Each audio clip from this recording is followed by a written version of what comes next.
Our childhoods have been inspired listening to glorious stories of Bharatvarsh, times when avatars walked amongst us. But slowly and deliberately, all of it was whitewashed as mere mythology, and with it, our identity too. We were taught that there is no evidence. But what if it's right in front of our eyes and new age technology can prove it? Pracyam presents 10 Indic documentaries, a compilation of cutting-edge research that seeks the true dates of Mahabharata, Ramayana, and Indian antiquity. Your story is older than you think. Nations weaken not because of their past, but rather by how they are taught it. The toughest task is to counter the colonial lies that have been deeply internalized by the youth of India. Pracyam's 10 films can be a groundbreaking step in that direction. Support Pracyam. Thank you.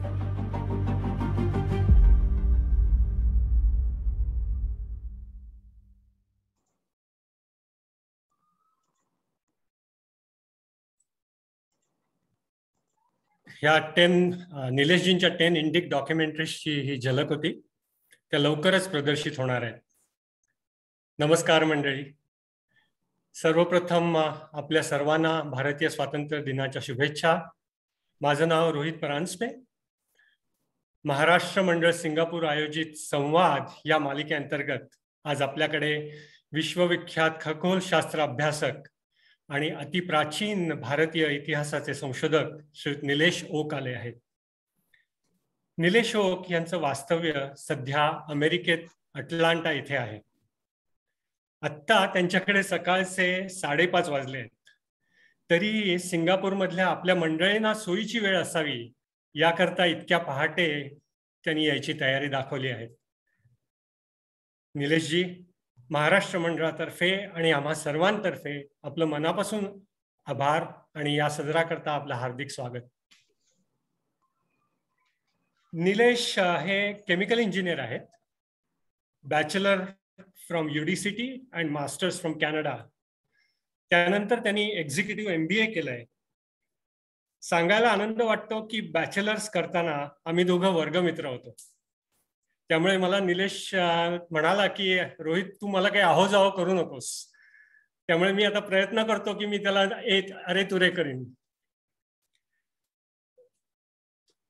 निलेशने अनेक आंतरराष्ट्रीय कंपन्यांमध्ये काम केलंय, including general Electric. सध्या तो Institute of Advance Sciences Dartmouth Massachusetts इथे adjunct faculty म्हणून काम करतो. त्याबरोबरच त्यांनी भारतीय इतिहास संशोधनाच्या या कार्याला संपूर्णतः वाहून घेतलंय. त्यांनी हे संशोधन 1995 साली चालू केलं. आतापर्यंत त्याची 3 पुस्तकं प्रकाशित झाली आहेत. अतिप्राचीन भारतीय इतिहास आणि संस्कृतीचा सखोल अभ्यास त्यांनी केलाय आणि जगभरात अनेक ठिकाणी त्यांनी या विषयावर व्याख्यानंही दिली आहेत. भारतीय प्राचीन इतिहास कसा आणि कधी घडला हे सिद्ध करण्यासाठी त्यांनी वैज्ञानिक पुराव्याचा मुद्देसूद आणि तर्कशुद्ध वापर केला आहे आणि हाच त्याच्या अभ्यासातला वेगळेपणा आहे. चला तर मित्रमंडळी, आपण आजचा संवाद सुरू करूया. सर्वप्रथम निलेशजी स्वागत. आणि निलेश पहिल्यांदा साधारण 40 ते 45 मिनिटं निलेश प्रेझेंटेशन देईल. त्याच्यानंतर आपण क्वेश्चन आन्सर्स कडे वळूया. तेव्हा जर आपल्याला काहीही प्रश्न असतील तर आपण प्लीज चॅट बॉक्समध्ये ते टाईप करा आणि मग आपण हळूहळू ते प्रश्न घेऊ निलेशचं पहिलं प्रेझेंटेशन संपल्यावर. Over to you Nilesh. नमस्कार. थँक्स रोहित. नाही तर थँक्स म्हणताना सुद्धा मला फॉर्मॅलिटी केल्यासारखं वाटतंय काहीतरी. ओके, सो धन्यवाद सगळ्यांना. स्वातंत्र्य दिनाच्या सगळ्यांना शुभेच्छा. आणि रोहितनं सांगितल्यासारखं मी पहिली 45 मॅक्झिमम 50 मिनिटं मी बोलेन. मी स्वतःला टाइम करणार आहे. त्यामुळे ज्यांना खूप वाटतं की आता हा एकदा कोणी एखादा वक्ता बोलायला लागला की आपल्या सगळ्यांना टेन्शन असतं की किती वेळ चालणार. सो म्हणून मी टाइम केलेला आहे. सो 45-50 मिनिट्स आणि आपण मग प्रश्नोत्तर किंवा जनरल डिस्कशन, पण मोस्टली प्रश्नोत्तर. प्रश्नोत्तर अशा करता की त्यामध्ये आपल्याला खूप काही कव्हर करता येतं, रादर दॅन अ डिस्कशन, किंवा जे ऐकणारे असतात त्यांनी खूप काहीतरी मोठ्या कॉमेंट्स करणं हा कधी एवढं इफिशियंट होत नाही. त्यामुळे तुम्ही जसं ऐकताय तसं प्रश्न तयार ठेवायला हरकत नाही, किंवा तुम्ही चॅटमध्ये हे टेक्स्ट करू शकता. माझा उद्देश असा आहे की हे सांगताना तुम्ही जर माझे आधीची पुस्तकं वाचली असतील, किंवा काही लोकांनी पुस्तकं वाचली असतील, काही लोकांनी व्हिडिओ बघितले असतील, काही लोकांनी ब्लॉग वाचले असतील, काही लोकांनी आणखी काही कॉन्फरन्स प्रेझेंटेशन पाहिली असतील, त्यामुळे थोडंसं एक प्रत्येकाचं बॅकग्राऊंड वेगळं असतं. माझं त्याने किती पाहिलंय, किती वाचलंय यामुळे. दुसरं स्वतःचं त्यांचं बॅकग्राऊंड. आता मी आज महाभारतावर बोलणार आहे, तर महाभारताचं त्यांचं स्वतःचं एक बॅकग्राऊंड असू शकतं, त्यांनी इतर लोकांचं काय वाचलंय हेही बॅकग्राऊंड असू शकतं. यातून असं होणार की काही गोष्टी अगदीच तुम्हाला माहित असलेल्या, काही लोकांकरता तरी अगदी माहित असलेल्या परत रिपीट होतील. काही गोष्टी थोड्याशा अरे वा हे आपल्याला माहिती नव्हतं असं होईल, आणि त्याच्यानंतरची स्थिती म्हणजे अरे हे असं कसं काय, असं कधीच ऐकलं नव्हतं, असं कुठे आपण ऐकायला मिळतंय. अशा काही नवीन गोष्टी त्या थोड्याशा आपण काय प्रोवोक करू शकतात, तुम्हाला आश्चर्यचकित करू शकतात, किंवा हे असं कसं असू शकेल, हे सगळं काही होऊ शकतं. आणि त्याच्याकरता सुद्धा मी सुरुवात जेव्हा करतोय तेव्हा मी तुम्हाला काही फ्रेमवर्क्स देणार आहे की तो आपला एक बॅकग्राऊंड येते की ते आपल्याला मान्य करायला हवं, नाहीतर आपलं कोणतंच डिस्कशन पुढे जाऊ शकत नाही. म्हणजे आपल्या ह्याच्यामध्ये आपल्या पुराणा याच्यातलं जर आपण घेतलं तर मनू पासून सगळं सुरू झालं, म्हणून आपण मानव असं म्हटलं तर मनू आणि शतरूपा किंवा सतरूपा अशी त्याची पत्नी, तिथपासून जर आपल्याला प्रत्येक वेळी सुरुवात करावी लागली, किंवा आता वेस्टर्न पॅराडाईम मध्ये ऍडम आणि ईव्ह पासून जर आपण प्रत्येक वेळी सुरुवात करावी लागली, तर ऍडम आणि ईव्ह किंवा मनू आणि शतरूपा यांनी जेवढी प्रगती केली त्याच्यापेक्षा आपली प्रगती होणार नाही. सो आपल्याला काही गोष्टी आपण गृहीतच धरतो. त्या कोणत्या गोष्टी गृहीत धरायच्या ह्याच्याबद्दल मी थोडंसं बोलेन. आता ह्याच्याबरोबर मी आता माझं प्रेझेंटेशन सुरू करतो. एक थोडंसं सगळ्या लोकांना एकत्र होल्ड करायला त्याचा थोडासा फायदा होतो. Everyone is on the same page आपण जसं म्हणतो त्याच्याकरता. So I will go for like 45 minutes 50 minutes or so. सगळ्यांचं स्वागत. महाभारत युद्ध आणि केव्हा आणि कुठे असं आपण म्हणूया. त्यामध्ये कुठे झालं हे कुरुक्षेत्रावर झालं, दिल्लीच्या थोडं उत्तरेला जर तुम्ही गेलात तर ती जागा झाली. केव्हा झालं तो आपला विषय आहे, ते काही मी तुम्हाला सरप्राईज म्हणून ठेवणार नाहीये. इनफॅक्ट मी ते तुम्हाला त्याचं उत्तर लगेच देऊन टाकणार आहे. इनफॅक्ट मी माझं जेव्हा पहिलं पुस्तक पब्लिश केलं 2011 मध्ये, आणि अटलांटातच होतो मी, आणि दिवाळीच्या वेळी इथल्या मराठी मंडळ नाही, मराठी माझे किंवा माझे भारतीय मित्र म्हणूया आपण, त्यांनी असं एक दिवाळीचं असं सोशल गॅदरिंग सारखं फंक्शन होतं, आणि त्यात मी बोलणार होतो. तर माझा एक जो छान मित्र आहे तो असा प्रेझेंटेशनच्या पहिल्यांदाच आला. प्रत्येकाचा एक वेगळा व्ह्यू असतो, आणि त्याने मला विचारलं तू नंतर हे सगळं डिटेल लोकांना सांगायचं ते सांग, फक्त माझ्या पटकन कानामध्ये सांग की केव्हा झालं. आणि मग मी त्याच्या कानामध्ये सांगितलं 5561 BCE. तो म्हणाला ठीक आहे, मस्त, आता तुला काय प्रेझेंटेशन द्यायचं लोकांना ते लांब लचक प्रेझेंटेशन दे, माझं समाधान झालं, मला कळलं. असंही काही व्ह्यू असू शकतो. पण त्याच्याकरताच आणि त्याच्यामागे एक दुसरी माझी भूमिका आहे, ती अशी की तुम्हाला ते आता वर्ष मी तुम्हाला सांगतोय, पण त्यानंतर ते आता कसं आपण तिथे पोहोचलो, किंवा माझं संशोधन तिथे कसं पोहोचलं हे थोडंसं बघायला मिळेल. हल्ली तुम्ही बऱ्याच जर समजा तुम्ही सिरीज बघत असाल, नेटफ्लिक्स म्हणा, तिथे सुद्धा कधी कधी बघा, आता काय म्हणतो आपण त्याला, क्राईम किंवा मिस्ट्री अशा सिरियलमध्ये ते आपल्या ऑडियन्सला आधी सगळं उत्तर सांगून टाकतात, आणि प्रश्न असा पडतो की आता तो जो डिटेक्टिव्ह आहे ते कसं शोधून काढतो. तसा साधारण एक विचार करून बघा. त्याच्यामध्ये हे जे तुम्हाला जी स्लाइड दिसते ही माझी एक साधारण 25-30 वर्षाच्या मुख्य कामाची समरी आहे असं धरूया आपण. मधला जो आहे तो टाइम ऍक्सिस आहे, काळाचा ऍक्सिस आहे. टुडे म्हणजे आता 21वे शतक धरूया आपण, 2021 मध्ये आपण आहोत. तिथून साधारण 0 म्हणजे मागे 2000 वर्ष जायला पाहिजे, जे ग्रिगोरियन कॅलेंडर, जुलियन कॅलेंडर याची सुरुवात. आणि -5K -10K म्हणजे 5000 BC, 10,000 BC असं. माझी सुरुवात जी झाली ती महाभारताचा कालनिर्णय याच्या कॉन्टेक्स्टमध्ये झाली. आता हे काही कोणी आपण ठरवून करत नाही, आणि ती कशी झाली ते पण मी तुम्हाला याच प्रेझेंटेशन मध्ये सांगेन. पण त्याचा जो मी काळ काढला त्याला मला साधारण 15 वर्ष लागली. म्हणजे 1995 ते 2009 या काळामध्ये मी एकाच श्लोकावर महाभारताच्या काम करत होतो, कारण त्याचं तसं नेचरच तसं आहे, आणि मी तुम्हाला ते सांगेन. पण जेव्हा ते 2009 मध्ये मी त्याचं डिमिस्टिफाय केलं, त्याच्या मागची काय त्याचं गणित आहे ते शोधून काढलं, त्यानंतर आपल्याला जसं होतं की एकदा एखादी लिंच पिन ज्याला आपण म्हणतो इंजिनिअरिंगमध्ये, की त्याच्यावर सगळं अवलंबून असतं, तसं तो एक रेफरन्स, तो एक श्लोक, त्याचा अर्थ लावल्यानंतर बाकीचे जे महाभारतामधले जे खगोलशास्त्र संबंधातले जे 300च्या वर जे रेफरन्सेस आहेत ते सगळे एकदम आपण जसं जिक्सॉ पझल सॉल्व्ह करतो किंवा क्रॉसवर्ड पझल सॉल्व्ह करतो असे ते सगळे एकदम फेल इन प्लेस. आणि मी म्हणजे ते लगेचच झालं आणि मग मी 2 वर्षामध्ये ते पुस्तक लिहून कंप्लीट केलं 2018 मध्ये. त्याचवेळी मी पॅरललमध्ये रामायणावरही काम करत होतो आणि 2014च्या वेळी मी दुसरं पब्लिश केलं पुस्तक रामायणावरचं 12209 BC, हा राम रावण युद्धाचं वर्ष, 5561 BC महाभारत युद्धाचं वर्ष. आणि तसं रिसेंटली मी 2017च्या वेळी कोणी मला असं अप्रोच केलं, म्हणजे professor Balram Singh from Boston. ते म्हणाले हे सगळं खूप सुंदर काम आहे, काही ऋग्वेदावर केलंयस का? मी काही ऋग्वेदावर केलं नव्हतं, पण रामायण महाभारत करता करता सरस्वती नदीवर खूप काम झालेलं होतं. कारण महाभारतात तर 100-200च्या वर सरस्वतीचे पुरावे आहेत किंवा रेफरन्सेस आहेत.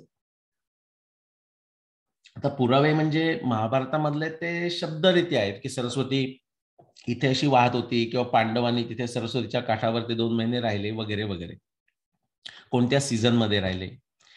तर हे थोडीशी रूपरेखा त्याची.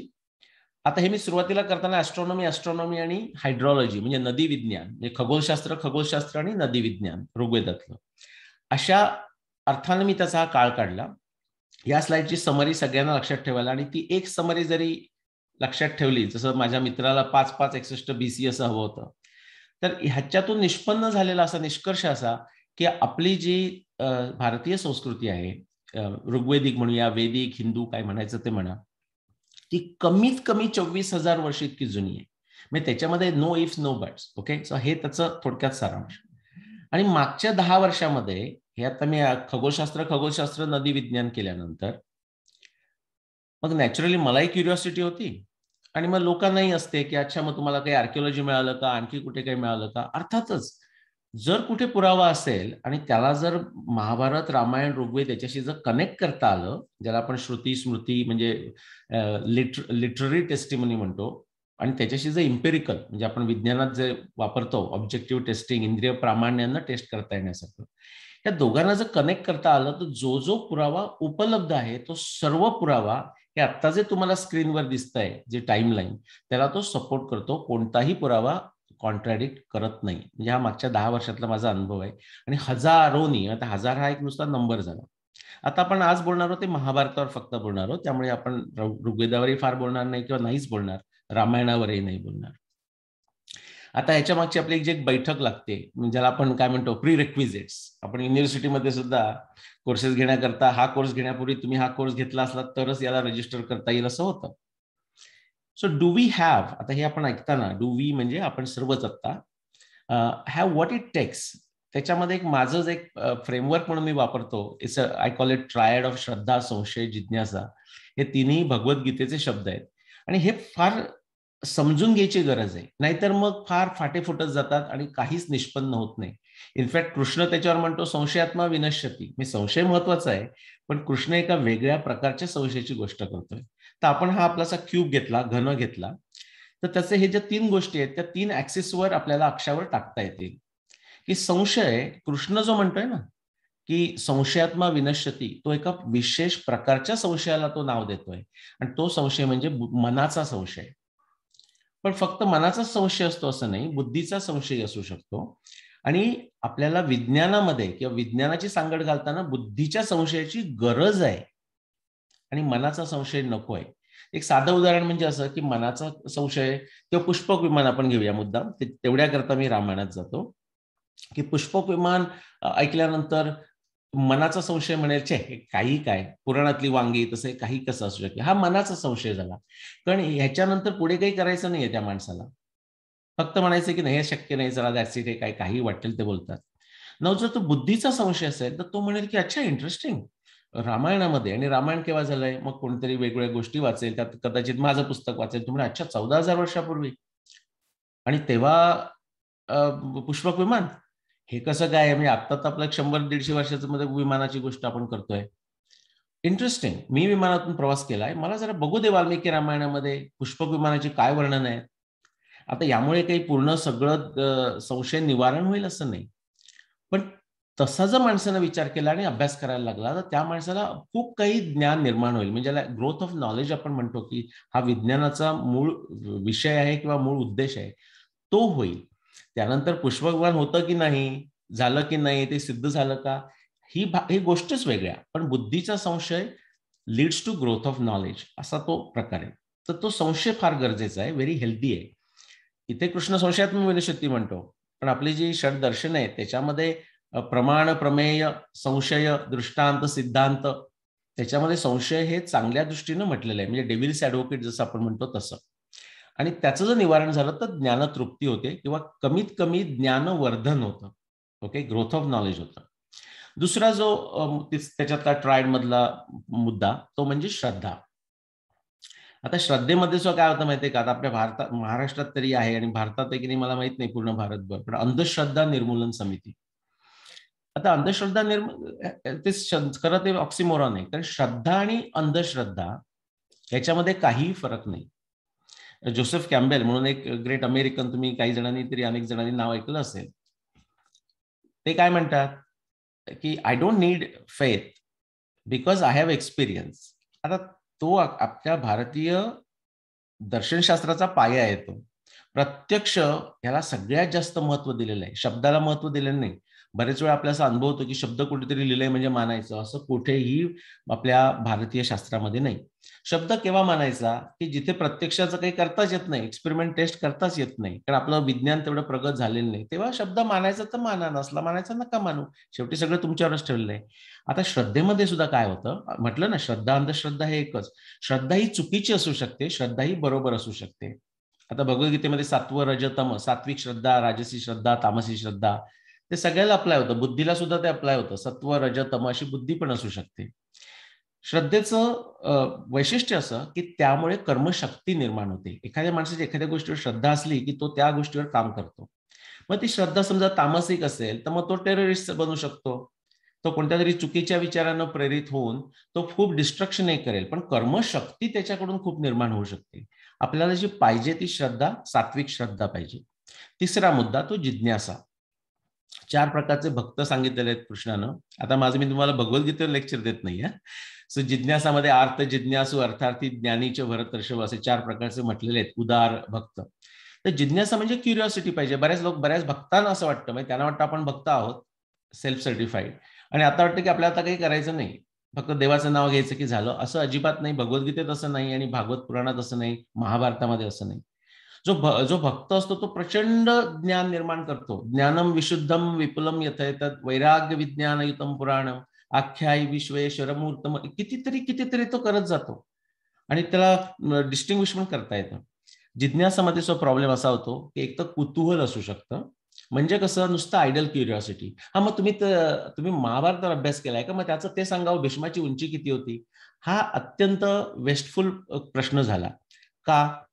कारण जिज्ञासेमध्ये तुम्हाला जिज्ञासा कोणत्या प्रकारची पाहिजे, तर ती सप्रयोजन पाहिजे, की ज्या जिज्ञासेमुळे त्याचं जो उत्तर आपल्याला देता आलं किंवा तयार करता आलं स्वतःला, दुसऱ्यांना सजेशन करून नाही. तर अशी काही गोष्ट असली पाहिजे की त्याचा तो जो प्रॉब्लेम असेल तो आपल्याला सॉल्व्ह करता आला पाहिजे. तो प्रॉब्लेम कसलाही असेल, अन्न, वस्त्र, निवारा, मन, बुद्धी, कशाचाही तो प्रॉब्लेम असू शकतो, पण तो सॉल्व्ह करता आला पाहिजे. म्हणजेच काय, तर फलप्राप्ती, त्याच्यापासून फलप्राप्ती तुम्हाला निर्माण करता आली पाहिजे, म्हणून सप्रयोजन पाहिजे. ह्या 3 गोष्टी पाहिजेत. आता समजा महाभारत मी करताना नुसतं जरा वाचून बघूया काय होतं, आता ह्याच्यात काही चुकीचं असं नाही, पण एक उद्देश पाहिजे. माझा असा उद्देश होता की महाभारतला पुरावा वापरून महाभारत केव्हा झालं असं आपल्याला सांगता येईल का, आणि ते कसं सुरुवात झाली त्याची मी तुम्हाला आता सांगतो. त्यातला जो बॉटम लेफ्ट हँड कॉर्नर आहे तो विनाशाला घेऊन जातो, म्हणजे तामसी श्रद्धा, मनाचा संशय आणि नुसतंच आपलं आयडल क्युरिओसिटी, यामुळे विनाशच होतो. विचारणाऱ्याचा विनाश होतो आणि जो माणूस त्याच्यावर काम करेल उगाच सप्रयोजन नसताना त्याचाही विनाश होतो. It's a waste of time. दुसरा जो कॉर्नर आहे त्याच्यामुळे अभ्युदय होतो किंवा होऊ शकतो.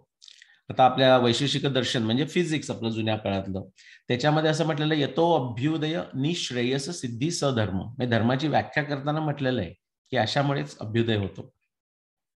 ही झाली मानसिक आपली घडण आपण त्या विषयात जाण्यापूर्वी. दुसरी जी आहे ती सायंटिफिक मेथड. म्हणजे काय, खरं खूप एकदमच बेसिक आहे सायंटिफिक मेथड, असं काही फार कॉम्प्लिकेटेड नाहीये, कॉमन सेन्स आहे. सर कार्ल पॉपर, जर तुम्ही नाव ऐकलं असेल, known as a best philosopher of science of like last century, त्यांनी अगदी सिंपल भाषेत सांगितलंय की सायन्स म्हणजे काय, मेथड म्हणजे काय, ते ट्रायंग्युलेशन ऑफ एक्सप्लेनेशन प्रेडिक्शन टेस्टिंग, तो मधला जो तुम्हाला त्रिकोण दिसतोय तो, in the context of a theory and in the context of a background knowledge. आता हे झालं इंग्लिशमध्ये सांगून झालेलं. आता तेच जर तुम्ही न्यायदर्शनामध्ये गेलात तर तुम्हाला एका सूत्रामध्ये सगळं मिळेल. प्रत्यक्ष, अनुमाना, उपमान, शब्द प्रमाणाने.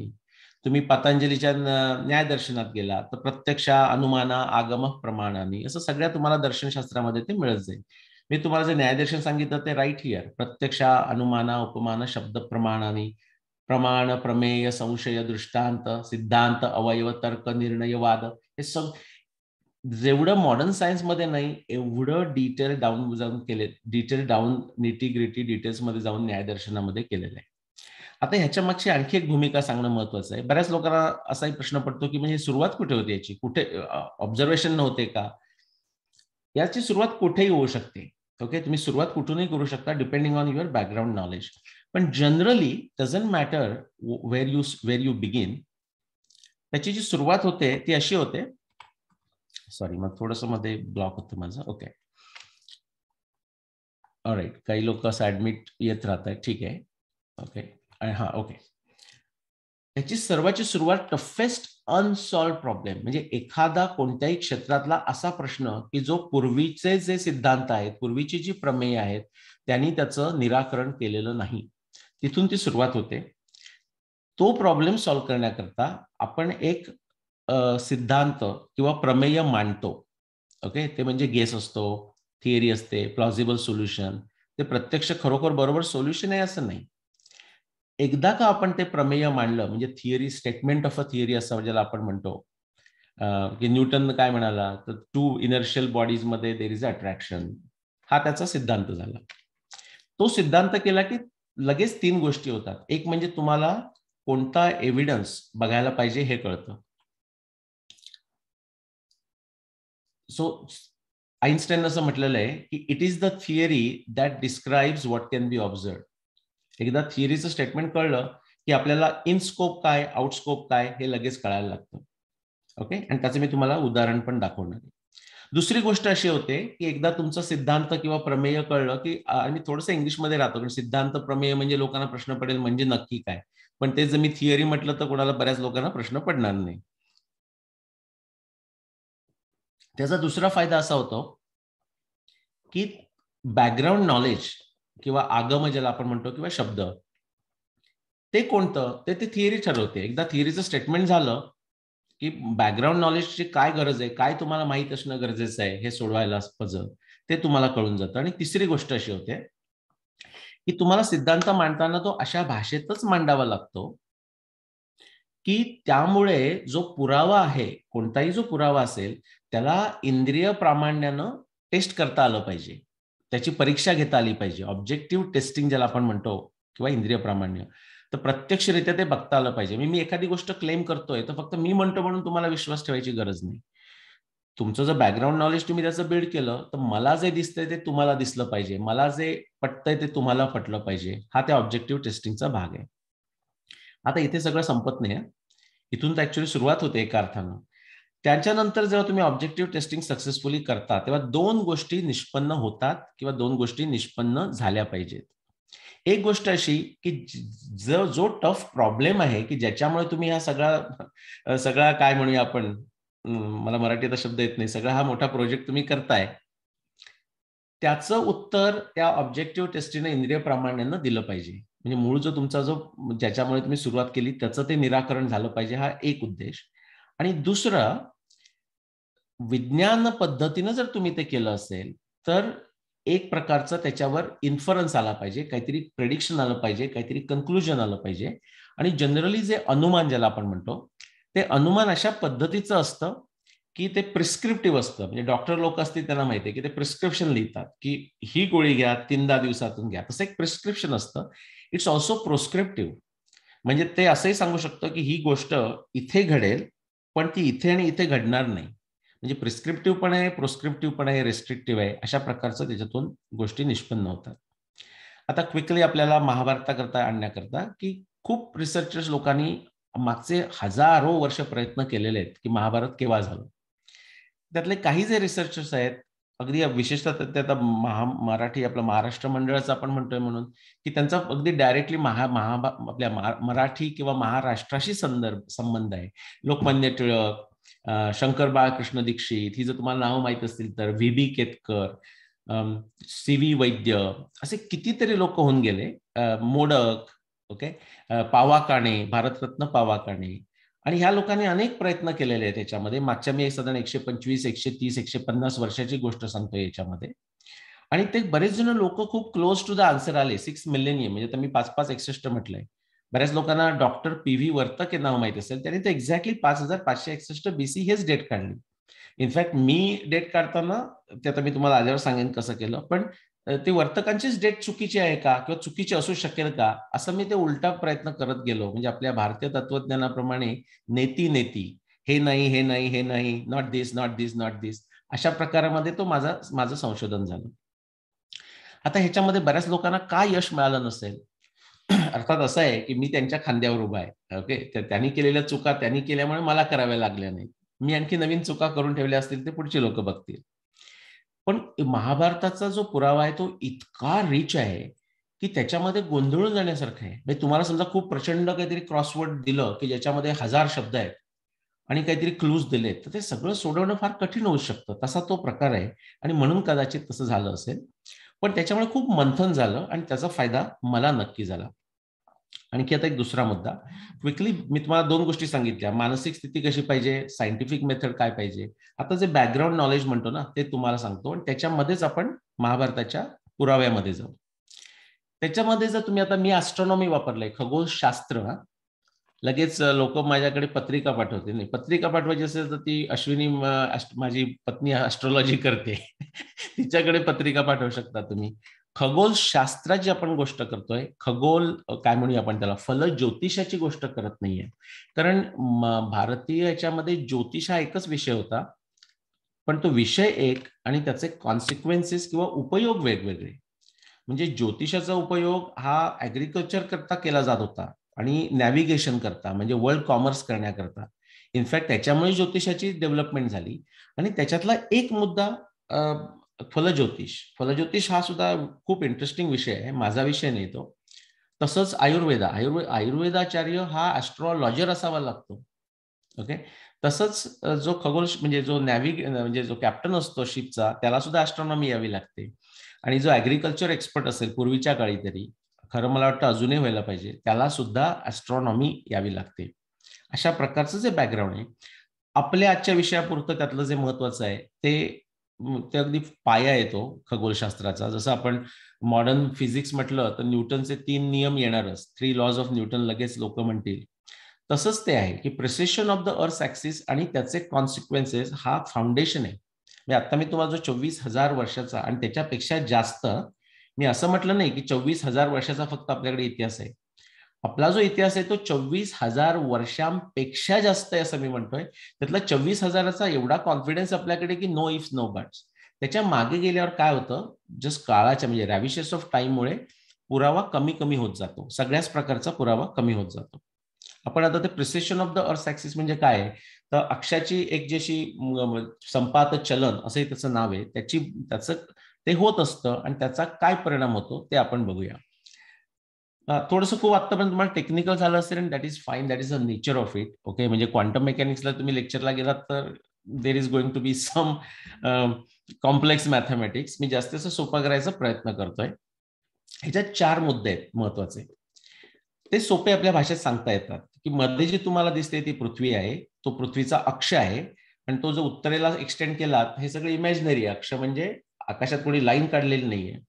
तर तो जो एनसीपी, तो नॉर्थ सेलेस्टियल पोल म्हणजे उत्तर ध्रुव बिंदू, दक्षिणेला साऊथ सेलेस्टियल पोल, दक्षिण ध्रुव बिंदू, बिंदू त्याच्या जवळ जर एखादा तारा असेल त्यावेळी त्याला आपण ध्रुव तारा म्हणतो, नसेल तर मग ध्रुव तारा नाही त्यावेळी. आणि मध्ये पृथ्वी आपण दाखवतोय. का दाखवतोय परत त्याच्यावर सुद्धा लोकांचं महान कन्फ्युजन होऊ शकतं. अरे पण मी तर चौथीत असताना ऐकलं होतं की सूर्य मध्ये आहे वगैरे वगैरे सुरू होतं. आपण पृथ्वीवरून ऍस्ट्रॉनॉमी करतोय, पृथ्वीच्या भल्या करता किंवा आपलं अन्न वस्त्र निवारा करता ती केलेली आहे. त्यामुळे पृथ्वी आपण मध्ये पकडलेली आहे आणि आपल्याला सूर्य सगळे ग्रह बाजूला जाताना दिसतात. त्यातला एक पॉईंट असा होतो ह्या प्रिसेशनमुळे किंवा संपात चलन असं त्याला आपण मराठीत म्हणूया, की पोल पॉइंट्स जे आहेत ते बदलतात. ते एक 26,000 वर्षाचं ते सायकल आहे. आणि तिथे जर दुसरा जर स्टार असेल तर तो ध्रुव असतो, त्यामुळे तो ध्रुव तारा कोणता आहे हे सुद्धा बदलू शकतं, त्यावेळेचा ध्रुव तारा कोणता.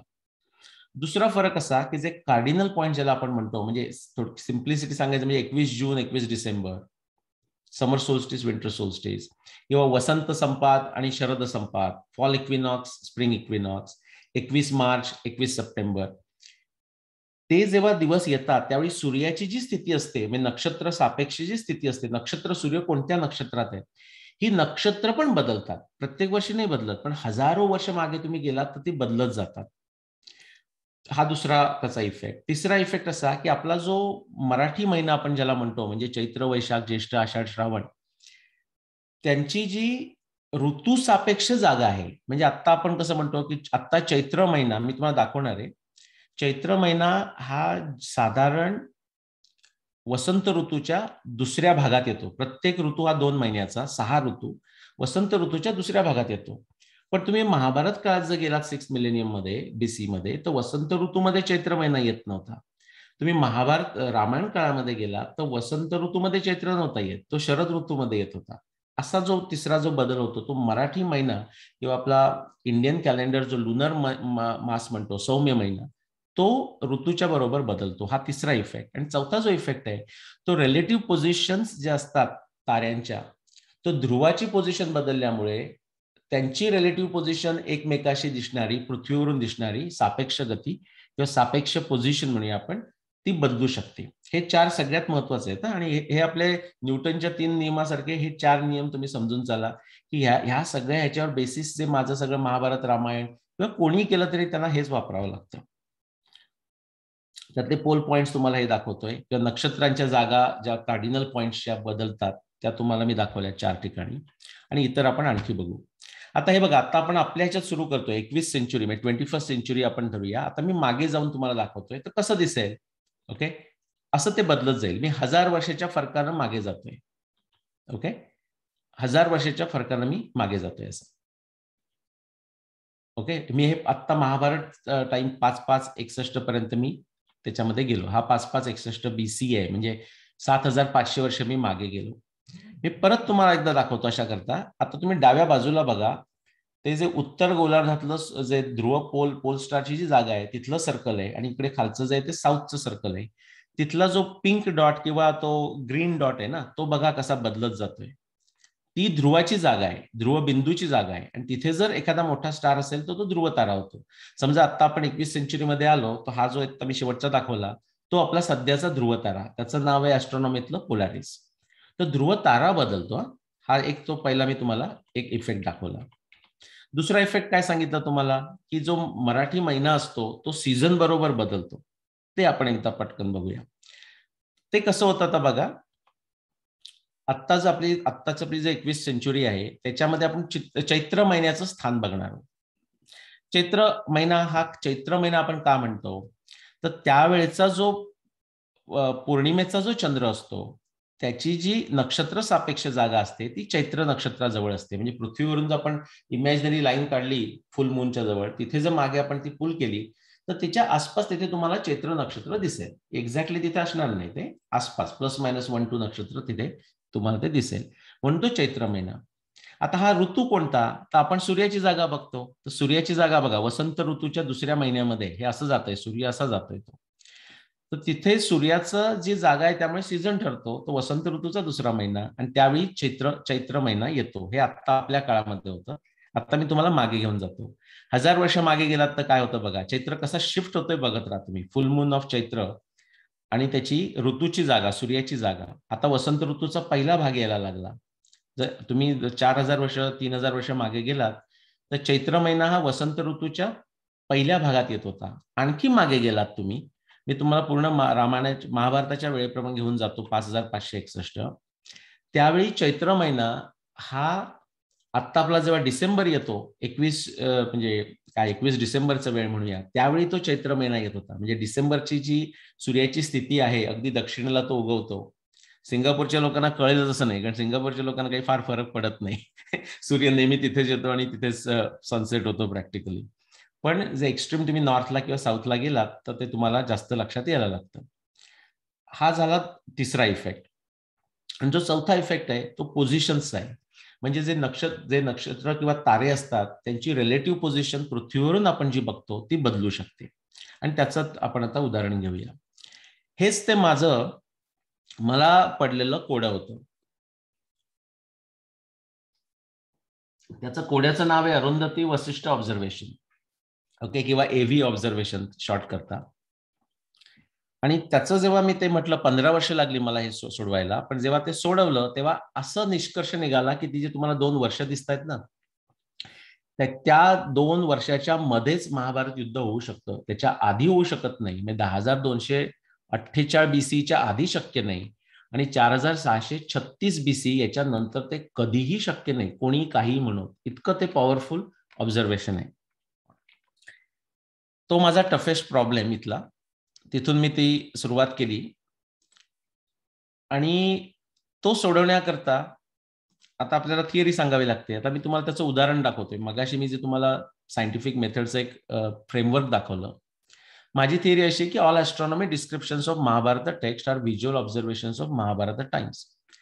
ॲज सुन एज तुम्ही ते स्टेटमेंट केलं, ते स्टेटमेंट जेनेरिक असायला पाहिजे, युनिव्हर्सल असायला पाहिजे. त्यानंतर लगेच 3 गोष्टी निर्माण होतात बघा. ओके, एक काय, आपल्याला कळतं कोणता एव्हिडन्स बघायचा. याचा अर्थ असा की मग महाभारत वाचताना तुम्हाला जर ती अर्जुनाची गोष्ट माहित असेल की दुसरीकडे कुठे बघायचं नाही, द्रोणाचार्यांनी परीक्षा घेताना प्रत्येकाला ते विचारत होते काय दिसतंय तुला.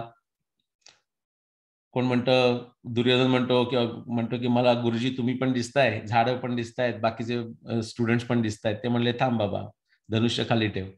जेव्हा अर्जुनाची वेळ आली तेव्हा तुम्हाला स्टोरी माहिती आहे, तो म्हणतो मला फक्त त्या पोपटाचा डावा डोळा दिसतोय. ते म्हणतात ठीक आहे आता बाण सोड. तसं तुम्हाला ती आता एकदा थिअरी झाली की तुम्हाला कळतं कोणता एव्हिडन्स. तर त्याच्यामध्ये महाभारत वाचताना जिथे जिथे ॲस्ट्रॉनॉमी असेल तेवढाच एव्हिडन्स घ्यायचा, बाकी काही असो तिथे लक्ष तुम्हाला देताच येत नाही, कारण theory decides what can be observed. Okay, त्याच्या बाहेर तुम्हाला जाता येत नाही, ही विज्ञानाची पद्धत आहे. आणखी एक गोष्ट, 2 गोष्टी होणार. एक गोष्ट म्हणजे तुम्हाला बॅकग्राऊंड नॉलेज काय पाहिजे बघा, किती व्हेरी क्लिअर आहे की महाभारताचं टेक्स्ट पाहिजे, सगळ्या मॅन्युस्क्रिप्ट पाहिजेत आपल्याला ज्या असतील त्या, आणि खगोलशास्त्राचं ज्ञान पाहिजे की झालं. आणखी एक गोष्ट की अशा पद्धतीचा आपला सिद्धांत पाहिजे की ज्याच्यामुळे आपल्याला ऑब्जेक्टिव्ह टेस्ट करता येईल.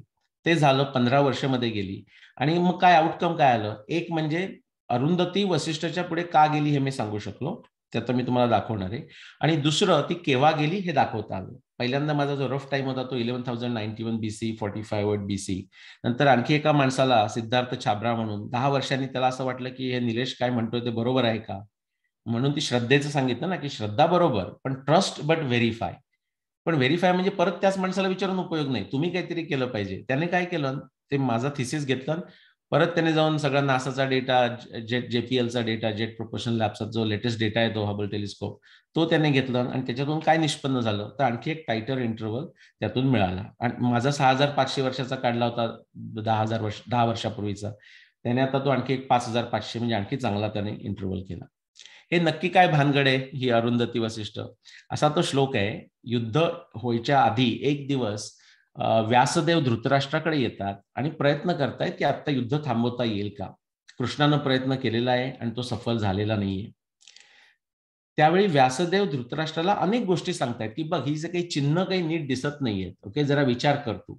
त्यामध्ये अनेक प्रकारच्या गोष्टी आहेत, म्हणजे फक्त काही खगोलशास्त्र नाहीये, पण खगोलशास्त्रातल्या सुद्धा त्या गोष्टी किंवा खगोल काय म्हणूया आपण ऑब्झर्वेशन मधल्या त्या गोष्टी ते सांगतायत. त्याच्यामध्ये एक गोष्ट त्यांनी सांगितली ती ही आहे, या चैषा विश्रुता राजस त्रैलोक्ये साधू संमता अरुंधती तयापेश वसिष्ठ पृष्ठतः कृत.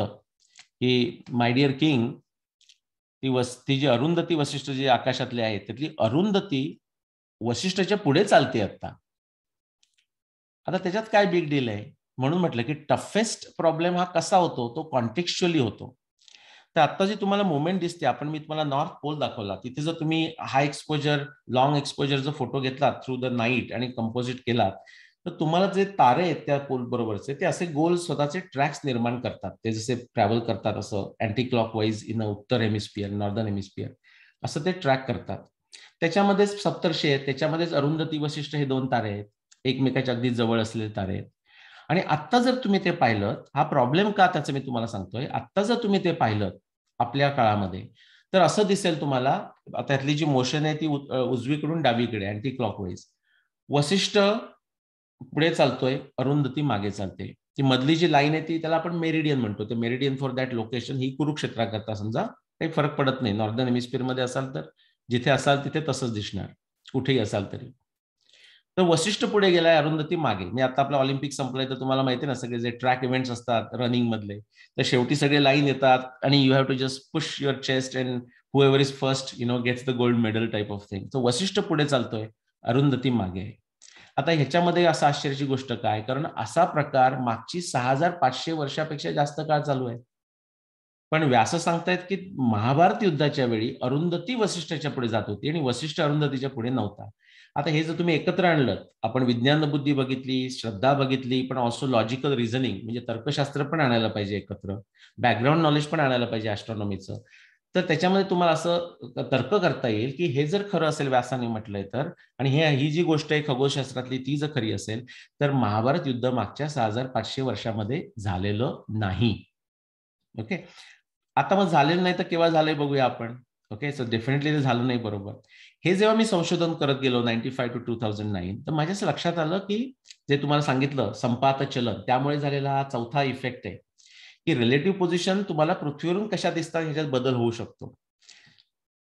तर ही जी 2 वर्ष तुम्हाला मी सुरुवातीला जी सांगितली ती अशी आहे की त्या वर्षी अरुंधती वशिष्ठ एकत्र चालतात. ते कोणी मागे नाही, कोणी पुढे नाही. 1191 बीसी मध्ये सुद्धा किंवा 4508 बीसी मध्ये सुद्धा, किंवा ते जे रिफाईन काढलेली जी डेट आहे 10248 किंवा 4636 ते एकत्र आहेत. आणि इंटरेस्टिंगली याच्या बाहेर जर तुम्ही गेलात तर ते वशिष्ठ पुढे, आणि ऑफकोर्स नॅचरली याच्या जर तुम्ही आत आलात या मध्ये पिरियडमध्ये, तर अरुंधती तुम्हाला ऍक्च्युअली पुढे दिसते. म्हणजे पुनर्जन्म ज्यांना विश्वास आहे, त्यावेळी आपला जो कुठचा त्यावेळेचा जो जन्म असेल त्यावेळी आपण तिथे असू उत्तर गोलार्धात, तर आपल्याला अरुंधती वशिष्ठच्या पुढे जाताना दिसली असेल. आपण महाभारतातले हिरो वगैरे असू शकतो, राईट, किंवा त्या काळातले असू शकतो. तर आता समजा त्यातलं मी एक वर्ष दाखवतोय की जो महाभारताचं काढलेलं वर्ष आहे, की त्यावेळी जर तुम्ही आता बघितलं, ते मी ॲस्ट्रॉनॉमी सिम्युलेशन दाखवतोय तुम्हाला. तर परत ही लाईन आणि डावीकडून उजवीकडून डावीकडे अरुंधती पुढे गेले, वशिष्ठ मागे आहे, अशीच परिस्थिती ते 5000 वर्ष मधल्या काळामध्ये होती. ती आपण माहिती इथे गोळा करू. आणि 5561 आपलं उत्तर आहे, म्हणून मी तिथे दाखवतोय की ते उत्तर त्या टाइम पिरियडमध्ये येतं. पण ह्याच्यामुळे फक्त एवढं कळलं की त्या 5000 वर्षामध्ये झालं. एक्झॅक्टली ते कसं झालं हे कसं कळणार, त्याच्याकरता ही आपली सगळी थिअरी आपण घेतलीच आहे. आता आपल्याला थिअरी सांगते की it is the theory that describes what we can observe. आता आपण सगळं जाऊन महाभारत वाचणार आणि सगळे त्यातले रेफरन्सेस काढणार. ते रेफरन्सेस मी जर सुरुवातीला काढले तर 200च्या वर जमले. आणखी मी जसं वाचत गेलो पुढे मागची 10 वर्ष, तसं 300च्या वर आता ते रेफरन्स झालेले आहेत.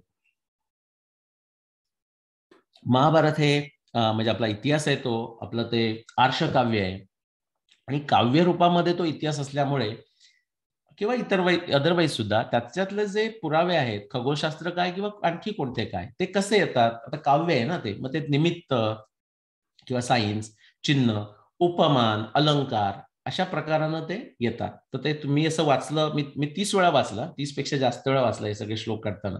कारण ते वाचता वाचता आपण इतकं गुंग होऊन जातो बाकीच्या कथामध्ये की ते विसरून जातो आपण का वाचतोय, म्हणतो फोकस लागतो आणि परत परत वाचावं लागतं, मिस होतात. तसे 300च्या वर पृथक्करण हा सुद्धा विज्ञान बुद्धीचा भाग आहे. त्याचे सुद्धा 11 एलिमेंट्स आपल्या दर्शनशास्त्रात दिलेली आहेत, त्याच्यावर मी आज बोलत नाही.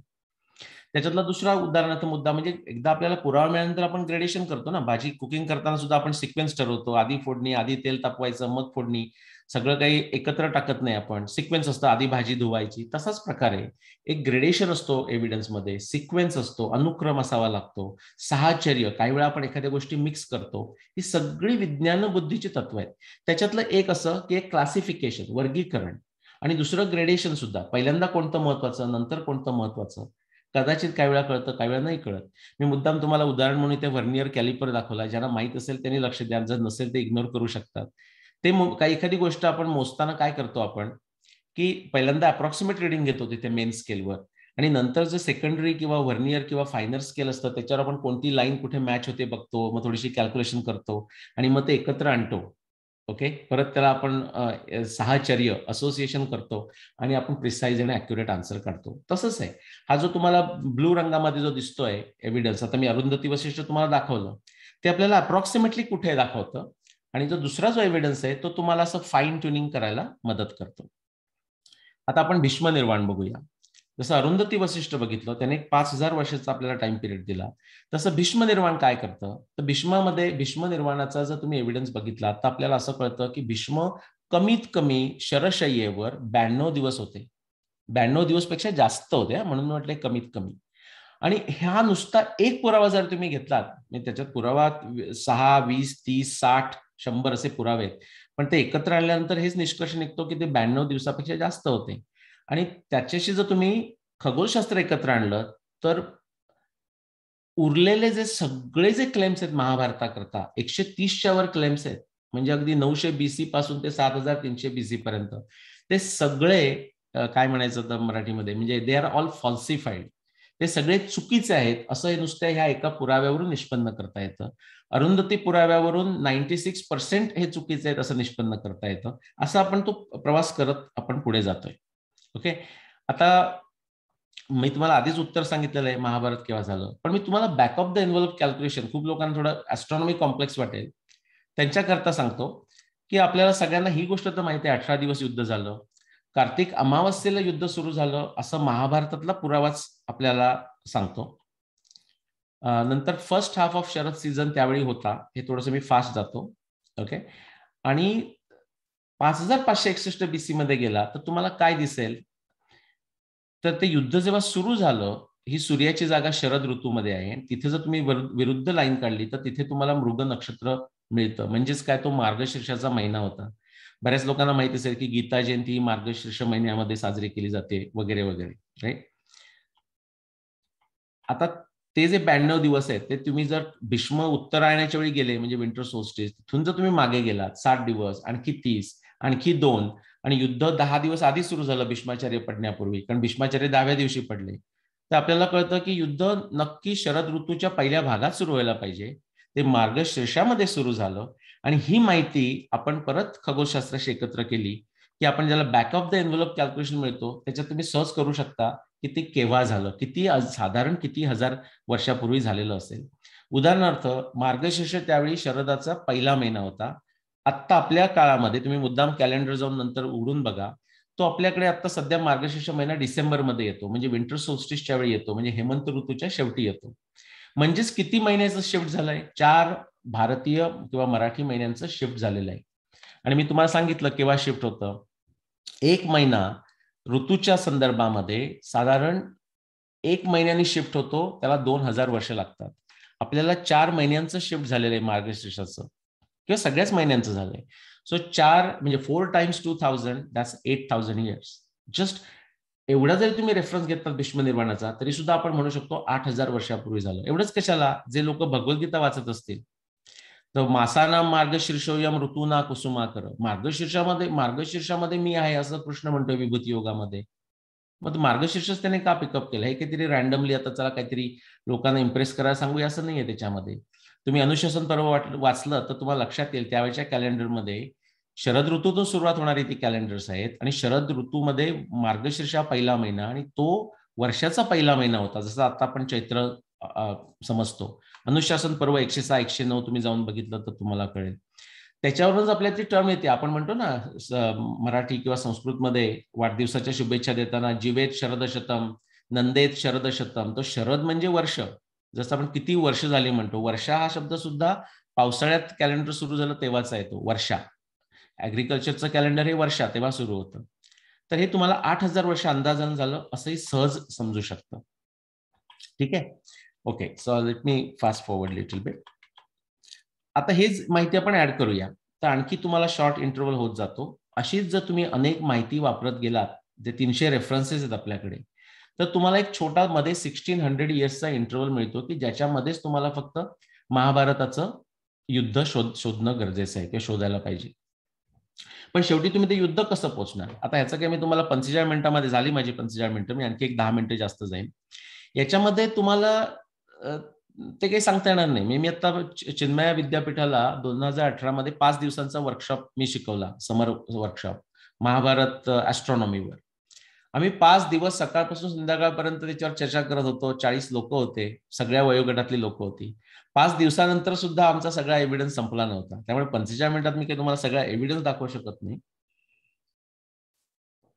पण तुम्हाला तो किती श्रीमंत असा एव्हिडन्स आहे, रिच एव्हिडन्स आहे, हे दाखवण्याकरता तुम्हाला दाखवते की फक्त जर तुम्ही प्लॅनेटरी जर घेतलात, म्हणजे ग्रहांच्या स्थिती घेतल्यात, त्यांची कंजंक्शन ज्याला आपण म्हणतो, युती असते, त्यांच्या जागा, retrograde motion, oblique motions, okay, वेगवेगळ्या पद्धतीनं त्यांचं जे काय असतं ते 35च्या वर ऑब्झर्वेशन्स आहेत. आणि ते जर भरायला गेलं तर एवढे होतात. आणखी आहेत ती मी मुद्दाम भरली नाही कारण ते दिसतच नाही, मग काही कळत नाही काय दाखवतोय आपण, आत्ताही कळत नसेल. त्याची मी तुम्हाला एक थोडीशी झलक दाखवतो. थोडासा आपण दुसरा एक एव्हिडन्स काय ह्याच्या बाहेरचा ऍस्ट्रॉनॉमी मिळतो तो बघू आणि प्रश्नोत्तरामध्ये जाऊ. आता हे this is just for a flavour, किंवा असं म्हणा मी तुम्हाला इम्प्रेस करण्याकरता म्हणतोय, असंही म्हटलं तरी चालेल. पृथ्वीवरून आपण बघतोय ही आपली जी नक्षत्र दिसत आहेत ती 28 नक्षत्र, 28, 27 किंवा 28 ह्याच्या वादात जाऊ नका. Either you know it or you don't know it. जर तुम्हाला माहित असेल तर प्रश्नच नाही, जर नसेल माहिती तर श्रद्धेवरच घ्यायला पाहिजे. तिथे मी रेफरन्स करता मृगशीर्ष हे पहिलं नक्षत्र घेतलंय. ते जर आपण मृगशीर्षाला 1 म्हटलं समजा, तर बाकीची जी नक्षत्र आहेत ती अशी होत जातील, त्यांना ते नंबर्स मिळतील. ओके, ज्यांना माहित असेल त्यांना एन्जॉय होईल, अदरवाईज जस्ट वॉच करा. Like you can consider this as your Shri गणेशासारखं, your Shri Ganesha into Indian astronomy असं समजू शकता. त्याच्यातलं रेफरन्सेस आहेत किंवा पुरावा आहे तो कसा दिसतो, म्हणून मी तुम्हाला एक उदाहरण दाखवतोय की इथे म्हटलंय सेनयोर शिवम घोरम करिष्यती महाग्रह मघा स्वंगारको वक्र श्रवणेच बृहस्पती. ओके, आता ह्याच्याकडे तुम्हाला थोडंसं संस्कृत पाहिजे, पण त्याच्या पुढचं जाऊन म्हणजे त्याचं ऍस्ट्रॉनॉमीशी कसा संबंध लावायचा. इथे म्हटलंय मघा स्वंगारको वक्र, अंगारक म्हणजे मार्स, तो मार्स हा मघाच्या नघा नक्षत्राजवळ वक्र गेला, त्याला आपण तिथे ठेवू, जे काय वक्र असेल ते. वक्र म्हटल्यानंतर ज्यांना ऍस्ट्रॉनॉमी माहिती असेल ते म्हणतील रेट्रोग्रेड. येस ट्रू, पण महाभारताच्या काळामध्ये वक्र याचा अर्थ रेट्रोग्रेड असा अजिबात नाही. इनफॅक्ट हे माझं ओरिजिनल त्याच्यातलं एक छोटंसं आणखी वेगळं संशोधन आहे. त्याची कारण सांगायला आपल्याकडे आज वेळ नाही आपल्याकडे. पुढे म्हटलंय श्रवणेच बृहस्पती. ओके, श्रवण नक्षत्राजवळ ज्युपिटर हा तसाच वक्र गेला, त्याची ती जागा. आणखी काही वक्र आहे का? आहे ना महाभारतामध्ये. कृत्वा चांगारको वक्र ज्येष्ठा या मधुसूदना अनुराधा प्रार्थयते मैत्रम संशय मन्निव. तिथे तसाच तो वक्र प्रकार परत त्या मार्सने म्हणजे मंगळ ग्रहानं केला. कुठे गेला? अनुराधा ज्येष्ठ नक्षत्राजवळ. मग आपण तिथे त्यांना तिथे टाकू, असं ते वक्र केलं. ओके, आणि मग ते काहीतरी विशेष प्रकारानं तो चित्रा नक्षत्राला त्रास देत होता. चित्रा विशेषणे वार्ष्णेय चित्रा पीडियते ग्रह, म्हणून आपण तिथे टाकू. हे जे मी तुम्हाला आता दाखवलं ना, हे 5561 करता दाखवता येतं. आणि थोडेसे ऍड केल्यानंतर तुमच्या लक्षात येईल की अशी जी सगळी जी ग्रहस्थिती ही फक्त 5561. सांगायचा मुद्दा असा की तुम्ही जरी अरुंधती वशिष्ठ बाजूला ठेवलं थोड्या वेळाकरता, भीष्म निर्वाण जरी बाजूला ठेवलं, आणि फक्त तुम्ही 35 हे जे पुरावे आहेत त्यातले 35 घ्यायची गरज नाही, 5-6 जरी तुम्ही ग्रहांचे पुरावे घेतलेत आणि त्याचा जर तुम्ही ऍस्ट्रॉनॉमिकली जर त्याचं कोड सोडायचा प्रयत्न केला तरी सुद्धा 5561 BCE एकच वर्ष येतं, दुसरं कोणतंही वर्ष येत नाही. ओके, आता तेच समजा मी थोडं पुढे घेऊन गेलो तर आता मी तुम्हाला एक रेट्रोग्रेड दाखवतो की रेट्रोग्रेड म्हणजे ज्याला माहित असेल त्यांच्याकरता, नसेल त्यांच्याकरता, की तो जो ग्रह जो पुढे जात असतो नक्षत्रातून तो थांबतो, तो स्टेडी होतो, किंवा तो मागे वळायला लागतो, किंवा तो सर्कल करतो, किंवा तो झी इंग्लिश मधलं झी आकाराचा शेप करतो आकाशामध्ये आणि मग परत जायला लागतो, त्याला रेट्रोग्रेड आपण म्हणतो. त्याची सुंदर सुंदर वर्णन आहे. ध्रुवम प्रज्वलितम घोर, इथं ध्रुव म्हणजे ध्रुव तारा नव्हे, इथं तो फिक्स झाला कारण तो रेट्रोग्रेडच्या वेळी फिक्स होतो. अपसव्य प्रवर्तते, उलटा फिरायला लागला. चित्रा स्वातंत्र्य जैवधिष्ठित परुषग्रह, चित्रा आणि स्वाती या नक्षत्रामध्ये कोण? तो लोहितांगो म्हणजे मार्स, वक्रान वक्रम कृत्वंच. हे तुम्हाला 5561 BC ला तो चित्रा आणि स्वाती याच्यामध्येच तो रेट्रोग्रेड झाला, हे तुम्हाला दाखवता येतं. ओके, असंच तुम्ही सगळ्या गोष्टींचं करत जातात. मी थोडं फास्ट फॉरवर्ड करणार आहे. तिथे असं दुसरं वर्णन आहे की ज्युपिटर आणि सॅटर्न म्हणजे बृहस्पती शनैश्चर हे वर्षभर विशाखा नक्षत्राच्या जवळ एका ठिकाणी स्थिर होऊन उभे राहिले होते आणि खूप चमकत होते, म्हणजे ते रेट्रोग्रेड मध्ये होते त्यावेळी. अशीच तुम्हाला वर्णनं शुक्राचं सांगता येईल. शुक्राचं रेट्रोग्रेड कसं झालं, वक्री ज्याला आपण आजच्या भाषेत म्हणतो. शुक्रम प्रोष्ठपदे पूर्वे समारुह्य विशांपते, तो पूर्वा भाद्रपदाच्या जवळ आला. उत्तरेतू परिक्रम्य सहित प्रत्युदीक्षिते, उत्तरेला गेला आणि तिथे उत्तरा नक्षत्राच्या जवळ अशी गोल सर्कल मारलं त्याने आणि मग तो पुढे जायला लागला. हे तुम्हाला बरोबर परत 5561 मध्ये तसंच दिसेल. आता हे सगळे जर तुम्ही एकत्र आणता तेव्हा एकच वर्ष 5561. किंवा साधीशी वर्णन आहेत अशी अनेक आहेत. मी तर ते उदाहरण फक्त दाखवतोय की 18व्या दिवशी जेव्हा युधिष्ठिर आणि शल्य यांचं युद्ध चाललंय आणि त्याच्या आधी ते पूर्ण रात्रभर कौरव तर ते त्या तिथेच होते, कुरुक्षेत्रावरच होते, ते आपल्या टेंट्स मध्ये सुद्धा गेले नाहीत. आणि ते रात्रभर ते बघतायत सगळे, म्हणजे व्यासही ऑब्झर्व करतायत, संजयही ऑब्झर्व करतोय. जेव्हा दुसऱ्या दिवशी सकाळी युद्ध सुरू होत आहे आणि त्याच्यामध्ये युधिष्ठिर आणि शल्य हे युद्ध करतायत, तेव्हा त्याचं अनालॉजी म्हणजे उपमान देताना व्यासदेव काय लिहित आहेत ते म्हणतायत की त्यांचं युद्ध असं दिसत होतं की जणू काही शनी आणि चंद्र हे एकमेकाशी युद्ध करतायत. आता बरेच वेळा ग्रह येतात, पण शनी आणि चंद्र म्हणजे चंद्र हा काही एकदम त्याच्यात मॅच होत नाही बाकीच्या ग्रहामध्ये. पण तुम्ही जर तो दिवस शेवटचा दिवस जर घेतला 2 नोव्हेंबर 5561 BC, तर पूर्ण रात्रभर म्हणजे रात्री 11 वाजल्यापासून म्हणजे जेव्हापासून काय म्हणूया आपण सॅटर्न किंवा चंद्राचा उदय झाला, त्या दोघेही आकाशात होते, तेव्हापासून सूर्योदय होईपर्यंत आपल्याला जे दिसणारे जे प्लॅनेट्स आहेत किंवा ग्रह आहेत डोळ्याला दिसणारे, त्याच्यामधले फक्त आकाशामध्ये असलेले 2 ग्रह म्हणजे हे होते. इतक्या डिटेल लेवलमध्ये तुम्हाला त्याची वर्णनं मिळू शकतात. ओके, सो हा आता मी प्रकार थांबवणार आहे याच्याकरता. So this is how it is. त्याचा जर तुम्ही विज्ञान पद्धतीनं सिक्वेन्स बघितलात, आधी काय करायचं मग नंतर काय टेस्ट करायचं, तर तो असा होतो. आतापर्यंत मी तुम्हाला सगळं दाखवलं, फक्त ऍस्ट्रॉनॉमी होती आणि तो सगळा एव्हिडन्स दाखवला नाही. पण त्यानंतर 2011 किंवा 2009 नंतर जेव्हा मी बाकी सगळ्या विषयामध्ये बघायला लागलो, ओशनॉग्राफी, सिस्मॉलॉजी, जिओलॉजी, क्लायमेटॉलॉजी, सगळी नावं तुम्ही वाचू शकता. त्याचा जर पुरावा असेल आणि त्याचा जर पुराव्याची जर आपल्या महाभारताच्या डिस्क्रिप्शनची सांगड घालता आली तर वर्ष निघतं 5561 BC. मी तुम्हाला आणखी 2 पुरावे घेणार आहे, कारण लोक विचारायला लागतात पण हे ऍस्ट्रॉनॉमी ठीक आहे हो, पण इकडे आर्किओलॉजी काय? अरे आर्किओलॉजी इतकी आहे, आपल्याकडे फक्त वेळच पुरेसा नाहीये. त्यातलं मी तुम्हाला ओशनॉग्राफी आणि जेनेटिक्स दाखवतो. म्हणजे तुम्हाला त्यांनी हे सुद्धा दोन्ही आर्किओ आहे, आर्किओ जिओलॉजी, आर्किओ ओशनॉग्राफी म्हणू शकता किंवा आर्किओ जेनेटिक्स म्हणू शकता. आता ओशनॉग्राफीमध्ये सगळ्यात महत्वाची गोष्ट म्हणजे द्वारका. सगळ्यांना माहित असेल, महाभारत सांगतं की युद्धानंतर 36 वर्षांनी द्वारका पाण्यामध्ये बुडाली, समुद्राचं पाणी आत आलं आणि गेली. 5561 मध्ये जर युद्ध असेल तर त्याच्या 36 वर्ष तुम्ही ऍड केलीत, डोंट कन्फ्यूज, हे BC मध्ये आपण मॅथ करतोय, तर 5525 बिफोर कॉमन एरा असं त्याचं द्वारकेचं वर्णन येतं. मग प्रश्न असा की असा काही एव्हिडन्स आहे का? आता तो एव्हिडन्स काय वरून येणार नाही, द्वारका फ्लडिंग असेल तो एव्हिडन्स आपल्याला पृथ्वीवर बघावा लागेल. ओके, तर तसं आहे का? तर उत्तर येस. उत्तर तुमच्याकडे किती वेळ आहे?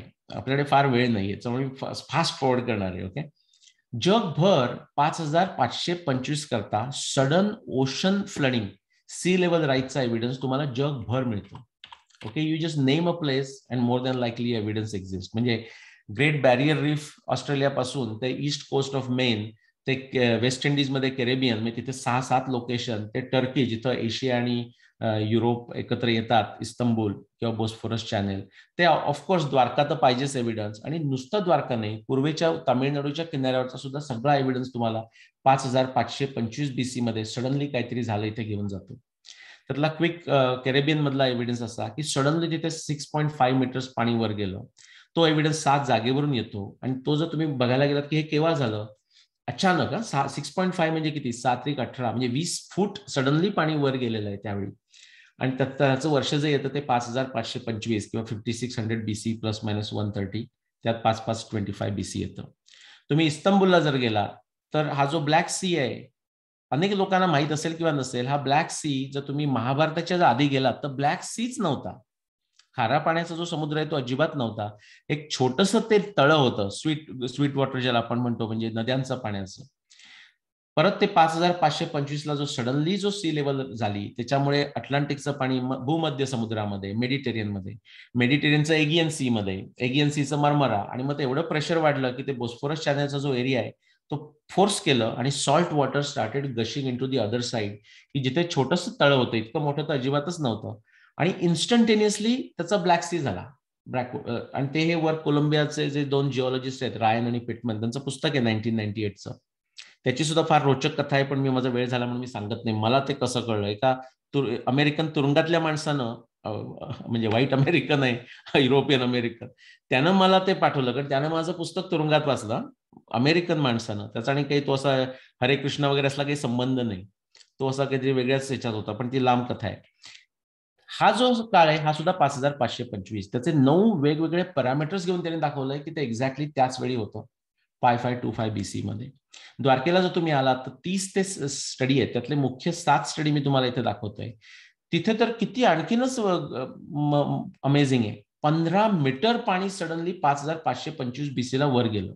ओके, आणखी नंतर 8 मीटर वर गेलं. तुम्ही म्हणाले काय नुसतं आपल्या गप्पा का, पुराणातल्या वांगे? ही पुराणातली वांगी नाही, हा झॅरिन्सचा पेपर आहे. ओके, 2000च्या आसपासचा. त्याने त्याच्यात 6-7 स्टडी एकत्र केलेत.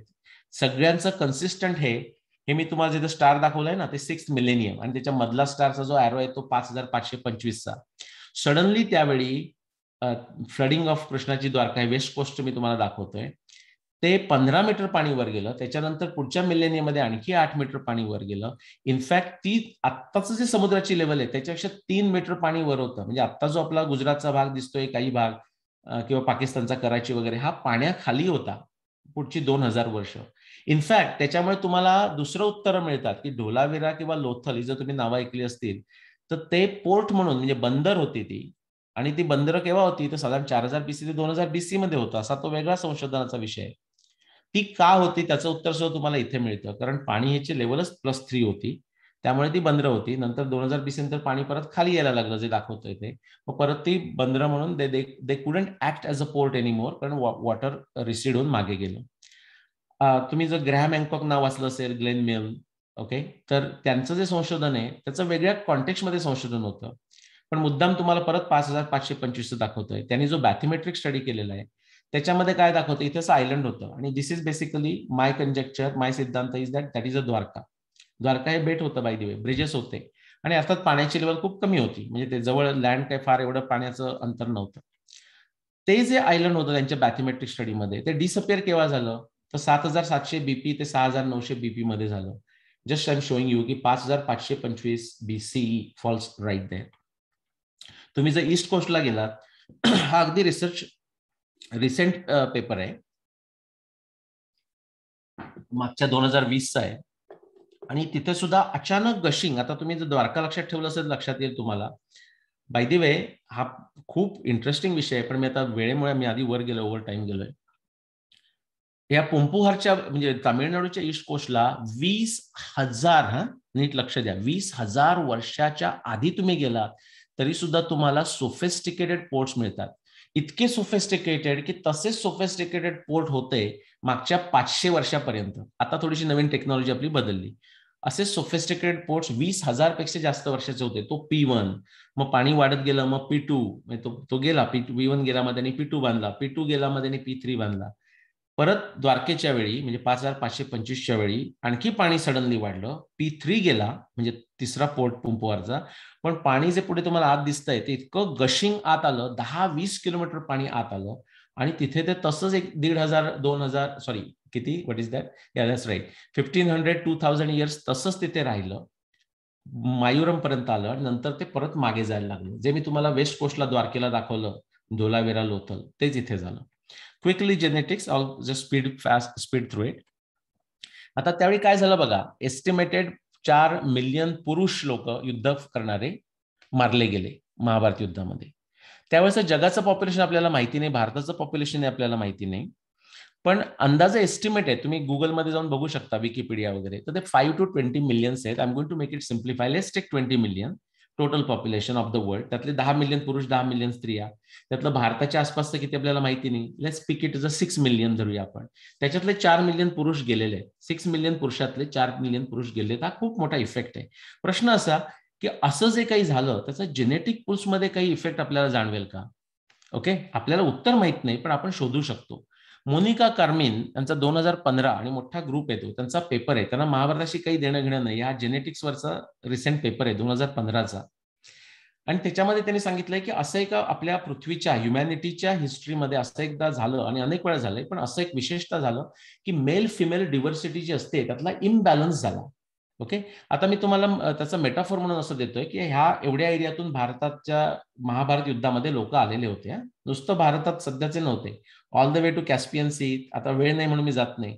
तो उत्तरा कुरु, उत्तरा मद्र असे ते देश आहेत.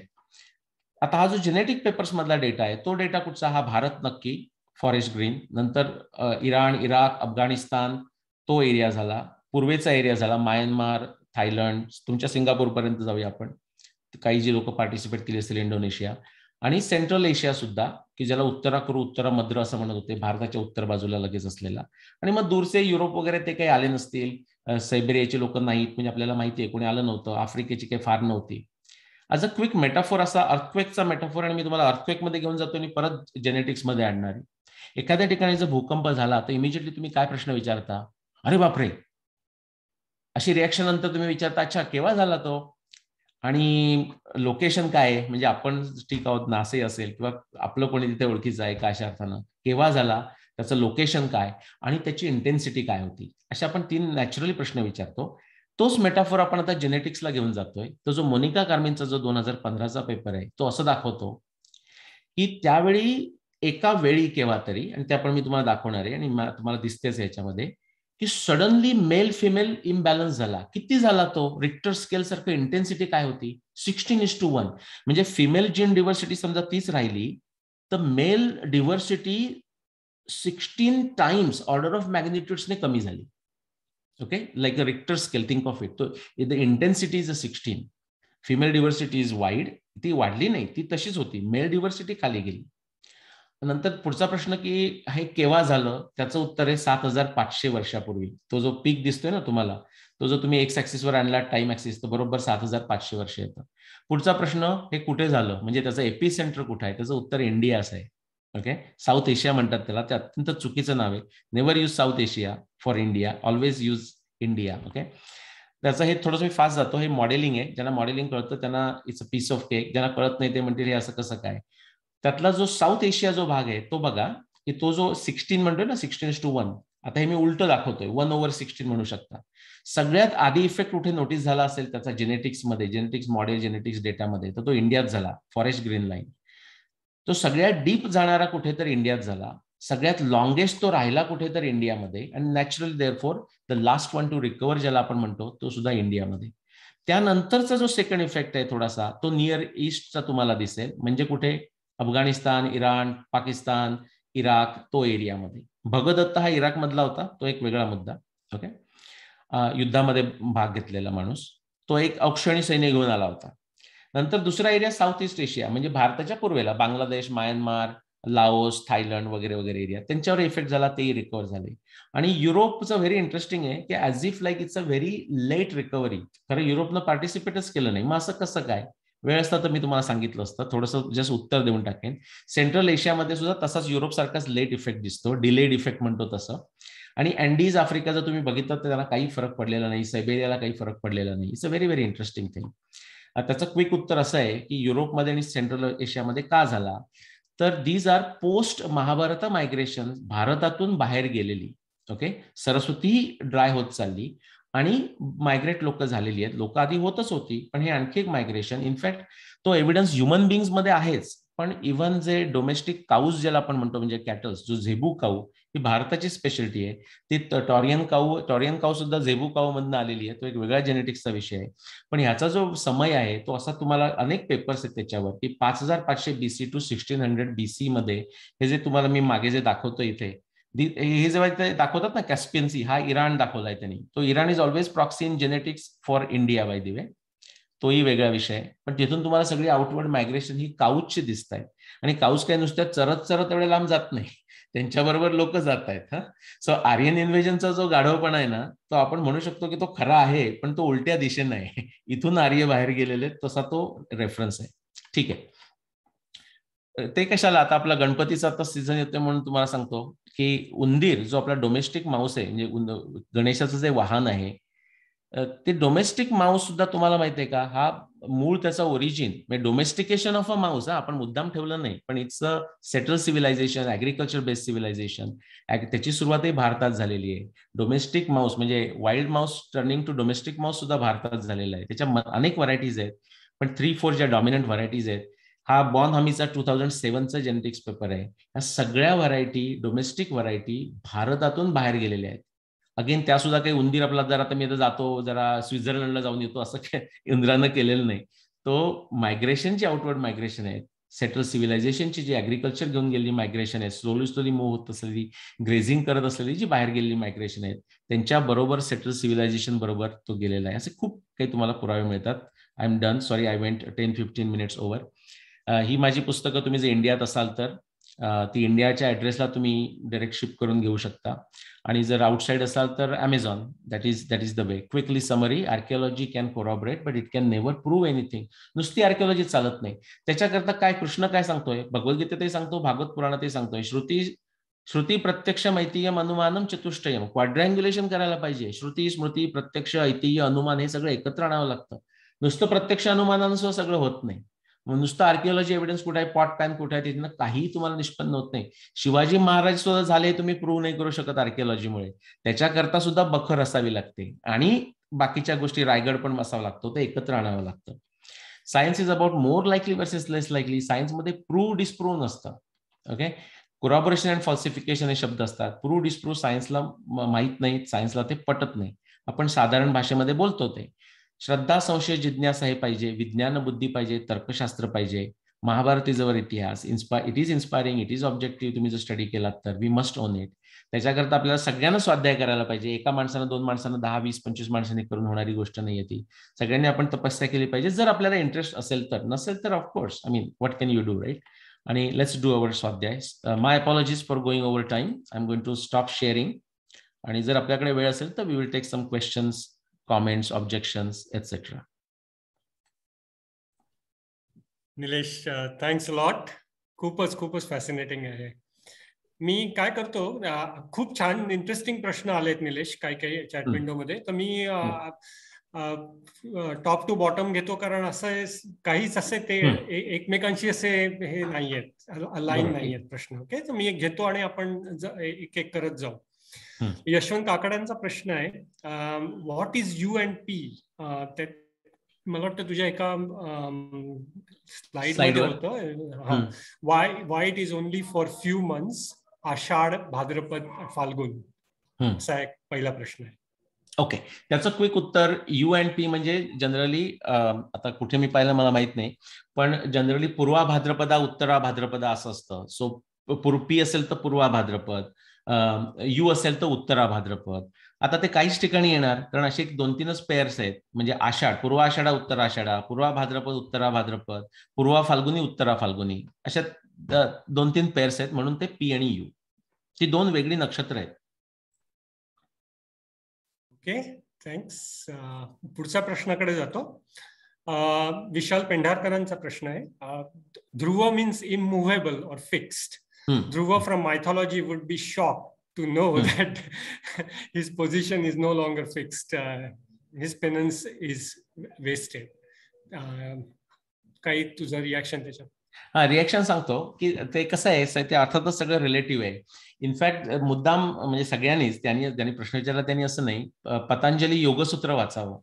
आता ही आपली जर आपण वाचतो ना, तर आपल्या वाटतं, बरेच लोक असं सांगतात, मी मजा म्हणून सांगतो, आमच्याकडे इथे अमेरिकेमध्ये आम्ही सोशल गॅदरिंगमध्ये असलं ना, की असं मी आता महाभारतावर रिसर्च करतो किंवा रामायणावर रिसर्च करतो म्हणून कुठे गेल्यावर लोकांना वाटतं की हा रामभक्त कृष्ण भक्त असेल. म्हणजे मी रामभक्त कृष्ण भक्त आहे, तो प्रश्न नाही, पण महाभारतावर करतो म्हणून मी कृष्ण भक्त नाही. पण लोकांना असं, त्यामुळे ते असं काहीतरी त्यांचं स्वतःच्या बुद्धीप्रमाणे त्यांनी केलेलं ते इंटरप्रिटेशन असतं. तर समजा असं काहीतरी आपण बोलतोय, अच्छा तुमचे काय इंटरेस्ट आहेत वगैरे असं समजा विचारलं, तर कोणतरी अश्विन, त्यांना सगळे लोक घाबरतात की बापरे हा महाभारतवाला माणूस आलाय म्हणजे त्याला नीट उत्तर द्यायला पाहिजे. मग त्याचं उत्तरच ते काय देतात, खरा असा प्रश्न असतो की तुम्ही काय करता, म्हणजे टेनिस खेळता का वॉक करता. तर बरीच लोक असं म्हणतील, हा no I am not religious, I am spiritual. आणि हे खरं फार युजलेस आन्सर आहे, म्हणजे कुणाला जर तुम्ही देत असाल तर देऊ नका तसं आन्सर. पण अश्विनी ते एकदम म्हणजे काय म्हणूया, म्हणजे आपण स्ट्रेट टॉकर आहे माझी पत्नी. तर ती काय म्हणेल माहितीये का, ती असं कोणी म्हटल्यानंतर सरळ ती तोंडावर म्हणते, म्हणजे कोणी म्हणालं की मी स्पिरिच्युअल आहे, रिलिजियस नाहीये, ती म्हणते म्हणजे तुम्ही काहीच करत नाही. कारण स्पिरिच्युअल होण्याकरता काही करावं लागत नाही. हे मी डायग्रेशन अशा करता घेतलं की ध्रुव हे आपण घेताना, ध्रुव ही आपली एक थोड्या वेळेकरता सगळंच फिक्स असतं. म्हणजे तुम्ही घड्याळात किती वाजले बघता, त्या सेकंदाकरता सगळं थांबलेलं असतं, म्हणून तुम्हाला ते बघता येतं. पण इट्स ऑल रिलेटिव्ह टर्म्स. त्याच्यामुळे असं होतं की पतंजली योगसूत्रामध्ये एक सुंदर, अनेक सूत्र आहेत, त्यात सुंदर सूत्र आहेत की ध्यान, धारणा, समाधी याला संयम म्हणतात. आणि मग ते म्हणतात सूर्य म्हणजे भुवन ज्ञानम सूर्य संयमात. जर तुम्ही सूर्यावर ध्यान धारणा केली तर भुवनाचं ज्ञान होतं तुम्हाला. ओके. चंद्रे तारा विह ज्ञानम. आणि तिसरं महत्वाचं त्याचं उत्तर आहे ध्रुवे तद गती ज्ञानम. जर तुम्ही ध्रुवावर जर ध्यान धारणा समाधी केली तर ध्रुवा गतीचं ज्ञान होतं आणि ध्रुवाच्या गतीचं पण ज्ञान होतं. आणि त्यामुळे असं ते, त्याची दुसरी ह्युमरस स्टोरी सांगता येईल. मी एकदा 2016 मध्ये कॉन्फरन्सला गेलो होतो दिल्लीला. तर तिथे दोन असे एक यंग स्वामी लोक आलेले होते तिथे त्या कॉन्फरन्समध्ये. आणि माझं जेव्हा मी ते हे बोललो, ध्रुव बदलतोय, ब्रह्मराशी, रामायणाच्या काळचा ध्रुव वगैरे, ते आत्ताच ज्यांनी प्रश्न विचारला, अर्थात ते डेव्हिल्स ॲडव्होकेट म्हणून विचारतायत, ते त्या दोन यंग स्वामींनी ऐकल्यानंतर ते एवढे स्टन झाले की त्यांनी दुसरं काही कुणाचं लक्षच दिलं नाही. ते नंतर माझ्याशी 2 तास म्हणत होते की पण हे जर असं झालं तर मग आपला जो कोण ध्रुवाची जी स्टोरी आहे त्या ध्रुवाचं काय करायचं. आता असं आहे, जर तो ध्रुव, एकच ध्रुव तारा जर 2000 वर्ष त्याला ध्रुव तारा राहायला मिळत असेल तर काय प्रॉब्लेम आहे. आपलं प्रेसिडेंट सुद्धा 4 आणि 5 वर्षांनी, प्राईम मिनिस्टर सुद्धा 4 वर्षच असतो. So that is it. It is a well non phenomenon. आणि त्याचा भारताच्या आपल्या ग्रंथामध्ये प्रचंड उल्लेख आहे. सगळ्या ध्रुवताऱ्यांची नावं आहेत वेगवेगळ्या ताऱ्यांची. धन्यवाद. मी आता भूषण गोऱ्यांच्या प्रश्नाकडे जातो. Are all 300+ evidences based on astrology? Astronomy. Astronomy, okay. खगोलशास्त्र म्हणजे फलज्योतिषाचा काही संबंध नाही तिथे. पुढे ओंकार गोखले यांनी विचारलंय, महाभारताच्या वेळेचं निदान करताना इजिप्तच्या पिरामिड किंवा आणि भारतातल्या देवळांच्या बांधणीच्या वेळेचा वापर केलेल्या खगोलशास्त्राचा कितपत उपयोग झाला? नाही, हा थोडा प्रश्न not well formulated I would say. की एक आर्किटेक्चर हा मुद्दा आहे, त्याच्यावर मी आता MIT मध्ये लेक्चर पण दिलेलं आहे, आर्किटेक्चर आणि हे. पण तो फार मोठा मुद्दा होईल. त्याचा परिणाम झाला का, गॅलिलिओनं दाखवलं celestial is equal to terrestrial. तर आपलं टेरेस्ट्रियलचं आपण इथल्या उपमा, म्हणजे इथे युद्ध होताना व्यास काय करतायत, आकाशात जे दिसतंय त्याचा इथे कनेक्शन करतायत. तसं आकाशात जे दिसतं त्याचा आपण बांधताना वापर करतोच, म्हणजे कॉस्मॉस, म्हणजे पिंडी ते ब्रह्मांडी अशा अर्थानं आपण त्याचा वापर होतो. पण तो फार मोठा डायग्रेसिव्ह सब्जेक्ट होईल, म्हणून मी त्याचं उत्तर देत नाही. ओके. अमितचा प्रश्न आहे, it is sed there were 2 eclipses during Mahabharata. Was this evidence used to support the dates that you presented? Yes. आणि ज्यांनी प्रश्न विचारला खूप सुंदर वापरला त्यांनी शब्द सपोर्ट्स, ज्याला आपण वैज्ञानिक भाषेमध्ये कोरॉबोरेशन असं म्हणतो, टेंड्स टू सपोर्ट. तर येस, त्याच्यामध्ये जे 2 जी ग्रहणं आहेत म्हणजे इक्लिप्सेस आहेत ते 5561 ला दाखवता येतं. पण तो प्रश्न विचारला म्हणून मी आणखी थोडीशी नोट ऍड करतो. येस, सो 5561 ला ते परफेक्ट दाखवता येतं आणि दॅट इज ऑल गुड. पण बऱ्याच लोकांना काय होतं, ग्रहण म्हणजे काहीतरी, ते आता ज्यांनी प्रश्न विचारला त्यांना असं वाटतंय असं नाही म्हणत आहे, अजिबातच त्यांना वाटत नसेल. ग्रहण म्हणजे काहीतरी फार मोठा पुरावा आहे असं लोकांना वाटतं. ते आत्ता आपण मागच्या समजा 15, 20, 25, 100 वर्षामध्ये बोलतोय तर ठीक आहे, कारण एखाद्या वेळी त्या ग्रहणाचा उपयोग होऊ शकतो की एखादं डेटिंग करायला, की त्यावेळी ग्रहण लागलं होतं. किंवा आपण आता आपल्यालाच रोहित जर आठवत असेल तर साधारण 1980च्या वेळी, आताही झालं असेल पण 1980च्या वेळी खग्रास सूर्यग्रहण झालेलं होतं, तुला आठवत असेल तर, दुपारच्या असं वेळी. सो ते आपल्या असं लक्षात राहतं. म्हणजे त्यामुळे 1980, 1979, 80 असं माझ्या लक्षात आहे. त्यामुळे तर शॉर्ट टर्म करता उपयोग होऊ शकतो. पण जर तुम्हाला खूप हजारो वर्ष जर मागे जायचं असेल तर जगभर जर तुम्ही विचार केलात, there are at least 2 eclipses every year. म्हणजे 1000 वर्ष गेला तर 2000 इक्लिप्सेस झाली कमीत कमी. मग त्यामुळे इक्लिप्सेस आर डाईम अ डझन, म्हणजे त्या अर्थानं. नंतर दुसरे प्रॉब्लेम काय होतात, तुम्ही जसं मागे मागे जाता, समजा एक 2000 वर्षाच्या मागे गेलात तर इक्लिप्स डेटा स्टार्ट्स गेटिंग इनअॅक्युरेट. आणि त्याचं मुख्य कारण असं की जी चंद्राची जी गती आहे ही सगळ्यात कठीण आहे. हे अनेक लोकांना कदाचित माहीत नसेल. न्यूटननं त्याचे थिअरीज प्रपोज केल्यानंतर तो सगळ्यांना टेस्ट करून बघत होता, सगळ्यांशी ते नीट काम करत होते सगळ्या ग्रहाबरोबर, पण चंद्र काही त्याला दाद देत नव्हता. ऍक्च्युली न्यूटननं जे पब्लिश केलं ते डिलेड बाय 15 इयर्स, 15 वर्षांना डिले अशा करता झालं की चंद्राचं त्याला कोडं सोडवता येत नव्हतं मोशनचं. तर चंद्राची मोशन ही फार अनप्रेडिक्टेबल आहे. अर्थात सूर्यसिद्धांतामध्ये फार सुंदर काम आहे. सांगायचा मुद्दा असा की म्हणून ग्रहण हा पुरावा सपोर्टिंग म्हणून होऊ शकतो, तो डिटर्मिनिस्टिक कधी होऊ शकत नाही डेटिंग करता. Okay, thank you. पुढचा ओंकार बापटांचा प्रश्न आहे. मी त्यांचा प्रश्न वाचतो तसाच. This is a super explanation. Thank you for a wonderful presentation. Does it mean that common people in those times knew the astrology in depth? There is one example where Arjun takes oath to kill Jayadratha. I read somewhere that Krishna knew it was solar eclipse. How true is it? Okay, दोन तीन प्रश्न आहेत. हे सामान्य लोकांना ते सगळं astronomy कळत होती का? आपल्याला त्याचा काही अंदाज नाही, कारण हे जे लिहिलेलं आहे ते व्यासाने लिहिलेलं आहे आणि व्यास वॉज अ ग्रेट ॲस्ट्रॉनॉमर. आज आपण रामायणावर बोलत नाही हो, पण जर तुम्ही वाल्मिकी रामायण वाचलं तर हे लक्षात येईल तुम्हाला की वाल्मिकी हा सुद्धा ग्रेट ॲस्ट्रॉनॉमर होता. वराहमिहिर तर असं म्हणतो, जी लोक मुक्तीसाठी प्रयत्न करत असतील त्यांच्याकरता फार महत्वाचं आहे. मी विनोदानं सांगतोय थोडंसं, पण सिरियसली वराहमिहिर तर असं म्हणतो की जोपर्यंत तुम्हाला ॲस्ट्रॉनॉमी कळत नाही तोपर्यंत मुक्तीचा चान्स नाही. ओके, सो त्या सगळ्या लोकांना कळत होतं की नाही माहित नाही. मला असं वाटतं, हा माझं स्पेक्युलेशन आहे, की आता जेवढं कळतं तेवढंच कळत असेल.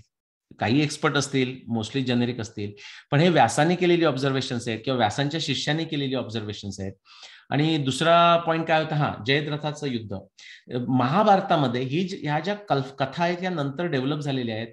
पूर्ण महाभारतामध्ये जयद्रथ युद्धाच्या वेळी सूर्यग्रहण याचा काडीचा पुरावा नाही, काडीचा संबंध नाही. इनफॅक्ट जयद्रथाचं जेव्हा जयद्रथाचा वध झाला तो दिवस पौर्णिमेच्या जवळचा दिवस आहे आणि पौर्णिमेला सूर्यग्रहण होत नाही. बरं, वाव, आमच्या सगळ्यांचाच समजतो होता. पण थँक्स फॉर. पुढचा प्रश्न घेतो. ओंकार गोखल्यांचा प्रश्न आहे. 2004 साली सुनामीमध्ये भारतातल्या किनाऱ्यावर धडकलेली मोठी लाट 10 ते 15 मीटरची होती.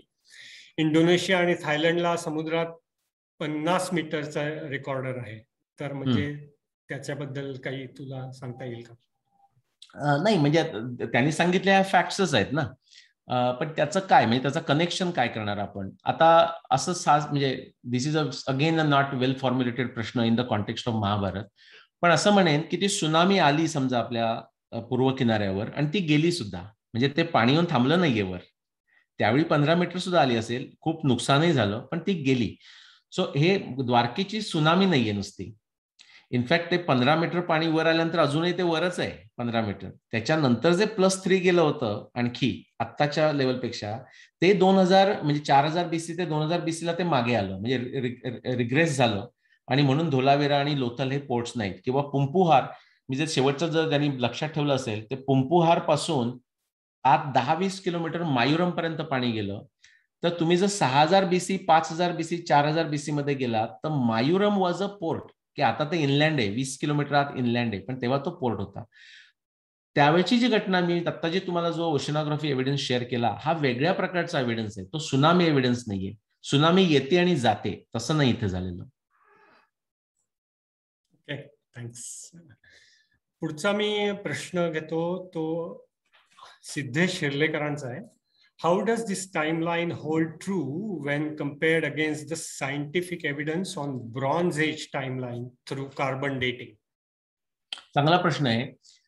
Bronze age, iron age, stone age आणि आणखी कसलं काय जे एज असेल, काहीतरी कॉपर एज असेल, ह्याच्यामध्ये 0% विज्ञान आहे.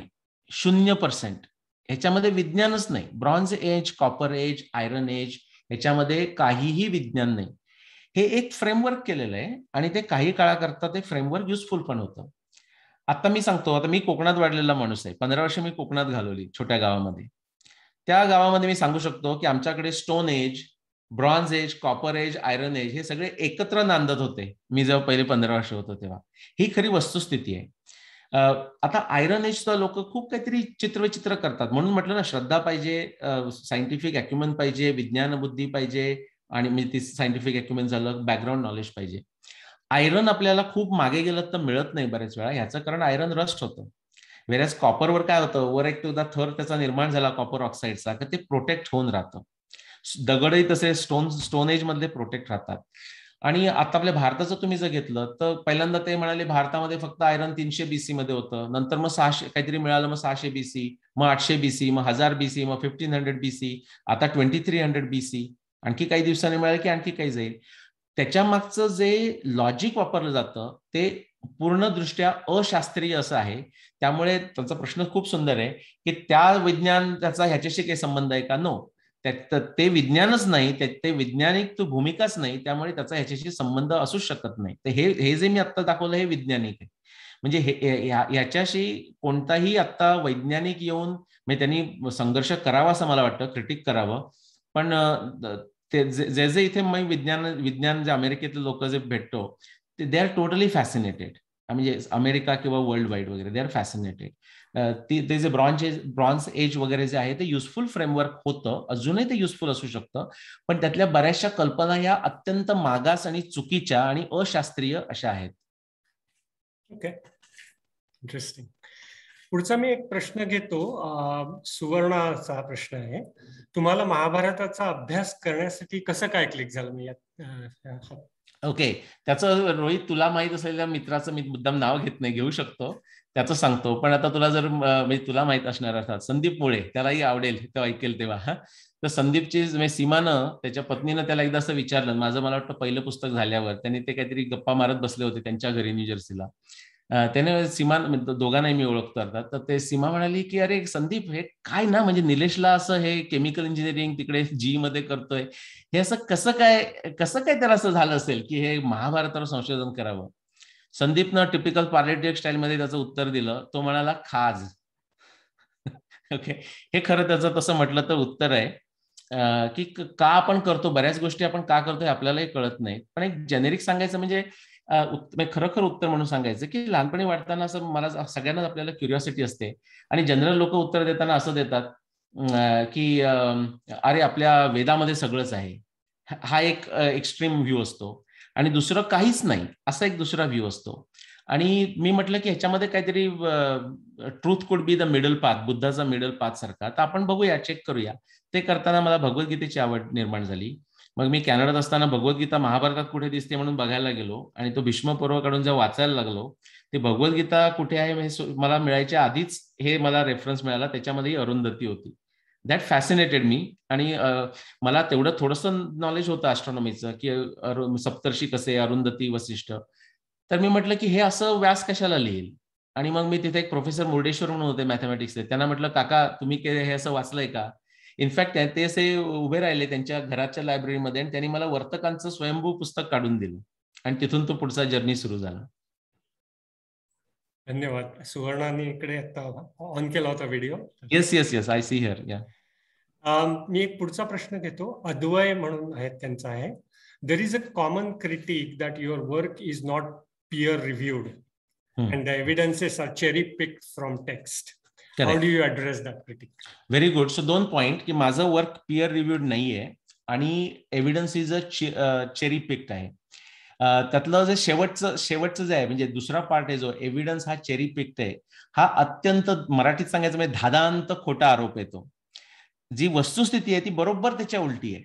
म्हणजे जे जगात कोणीही महाभारत रिसर्चर ज्यानं डेट काढलेली आहे, त्याचं मी आता सांगू शकतो की त्याने किंवा तिनं जो एव्हिडन्स घेतलेला आहे तो चेरी पिक्ड आहे. म्हणजे आता हे असं आहे की 2 लोक फाईट करतायत, बाबा आपल्याला काहीच माहिती नाही, असं लोकांना, कॉमन मॅनला होऊ शकेल. पण तो कॉमन मॅन स्टेटस जर काढायचं असेल तर त्यांना अभ्यास करावा लागेल, त्यांना माझं संशोधन बघावं लागेल, त्यांना आणखी कोणाचं संशोधन बघावं लागेल.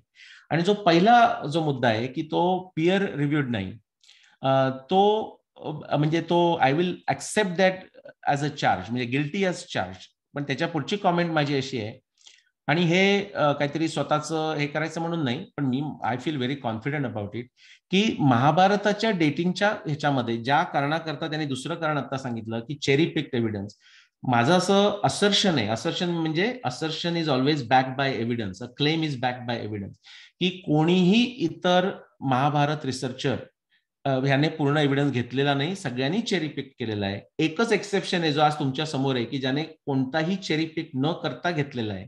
म्हणूनच प्रत्येक माझ्या पुस्तकामध्ये एक चॅप्टर असतो कॉन्फ्लिक्टिंग ऑब्झर्वेशन, की जो पुरावा माझ्या ह्याच्याशी मॅच झाला नाही तो सगळा पुरावा त्या कॉन्फ्लिक्टिंग ऑब्झर्वेशन चॅप्टरमध्ये असतो. ओके, आणि त्यामुळे मला पियर्स नाही आहेत, म्हणजे महाभारत किंवा रामायण डेटिंगमध्ये I don't have a peers. तर मी कुठच्या पियर रिव्ह्यूड जर्नलमध्ये पब्लिश करणार? ज्या दिवशी जे so called Mahabharat researchers, Ramayan researchers आहेत, ते थोडीशी तपस्या करून ते येतील, they will become my peers and then there is a peer reviewed journal, I will publish it. Thanks. मी थोडस जरा तुला नाही, चांगलं ना, प्रश्न विचारला. येस.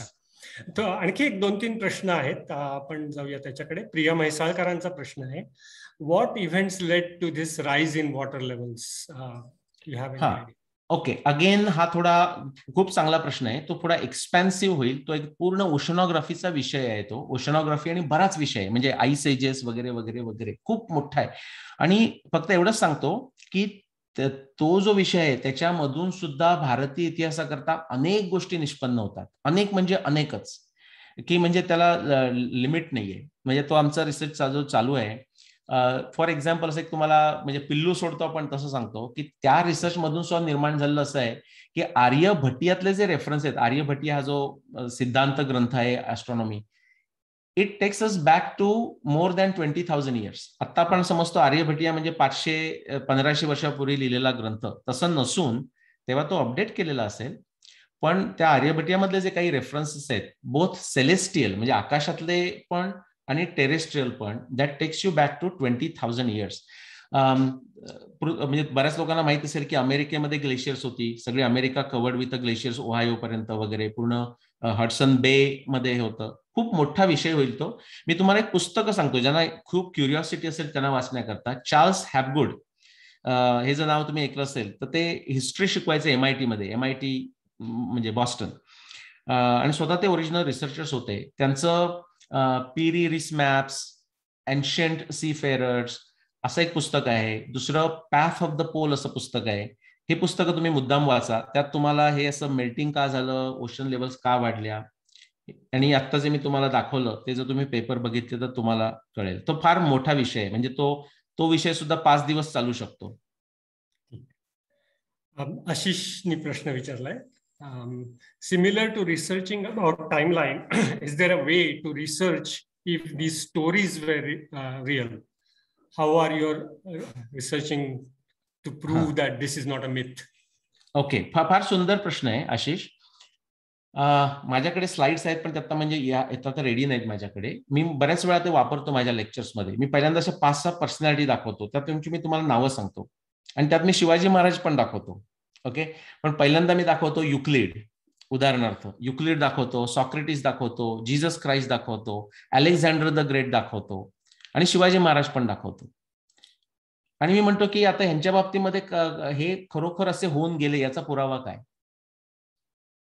मुद्दा मी शिवाजी महाराज दाखवतो कारण मराठी माणसाला तरी शिवाजी महाराज झाले की नाही हा काही वादाचा विषय नाही, म्हणजे ते होऊन गेले की नाही हा काही वादाचा विषय नाही. द रियालिटी इज, एखादी गोष्ट घडून गेली याचा पुरावा दाखवणं is a next to impossible. समजा 1826च्या तुम्ही आधी गेलात, 1826च्या आधी, तर फोटोग्राफ सुद्धा नव्हते. पण त्याच्यानंतर सुद्धा फोटोग्राफ जसे आले तसं फोटोशॉपिंग पण आलं. फोटोशॉप पण करू शकता तुम्ही. म्हणजे ज्याला एव्हिडन्स जो मुद्दामच काहीतरी करायचा तो कोणीही करू शकतो. इनफॅक्ट बऱ्याच लोकांना हे माहित नसेल, आता मी जर विचारलं असतं की Alexander the great, Jesus Christ, Socrates, किंवा अगदी जीसस सोडून द्या, जीससवर वाद होतात, पण अलेक्झांडर, सॉक्रेटिस, युक्लिड ही लोक होती का? तो म्हणतील अरे हे काय, हेरोडिटस, अरे हा काय प्रश्न झाला का? ऑफकोर्स होतंय. मी तुम्हाला सांगू इच्छितो की हे आता जी मी सगळी नावं सांगितली त्यांच्या बाबतीमध्ये आर्किओलॉजिकली कोणताही जगामध्ये पुरावा नाही. त्याच्या आर्किओलॉजिकल पुरावा 0 आहे. सो शेवटी तुम्हाला एक श्रद्धेवरच ते मानावं लागतं. आणि म्हणूनच कृष्ण म्हणतो श्रुती प्रत्यक्षम ऐतिह्यम अनुमानम चतुष्टयम. म्हणजे तुम्ही लिटररी नॅरेटिव्ह म्हणजे बाबासाहेब पुरंदरेंची बखर घेता किंवा त्यांचं शिवचरित्र घेता, मग त्याच्यातले वर्णन रायगडाशी जमतं का हे तुम्ही बघायला जाता. असं करून शेवटी सायंटिफिक भाषेमध्ये मोर लाईकली वर्सेस लेस लाईकली सिनॅरिओ, एवढंच तुम्हाला विज्ञानामध्ये शक्य आहे. Thank you.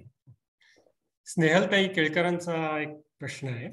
Was Sanjay Watch a visual description during that time, imaginary or real technology?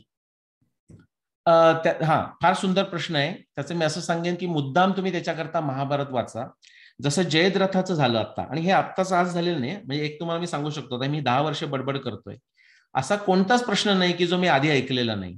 असं होतच नाही. एकदा तुम्ही त्यात गेल्यावर ते त्यामुळे नवीन प्रश्न यात कोणताही नाही. जसं जयद्रथाचं हे नेहमी येतं, तसाच हा प्रश्न असतो.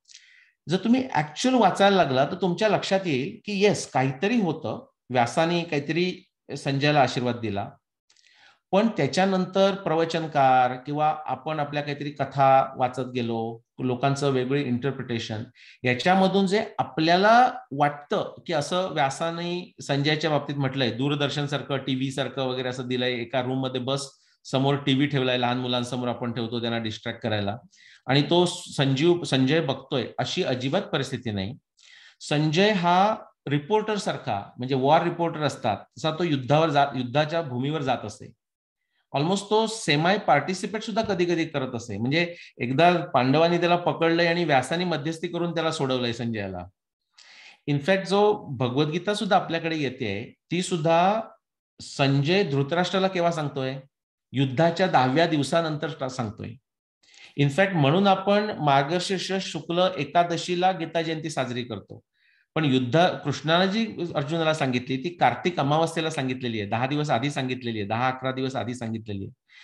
ती संजयाच्या मुखातून धृतराष्ट्राने थोडीशी ऐकली असं आपण म्हणूया, किंवा व्यासाने नंतर 18 वर्षांनी लिहिलेल्या याच्यामध्ये.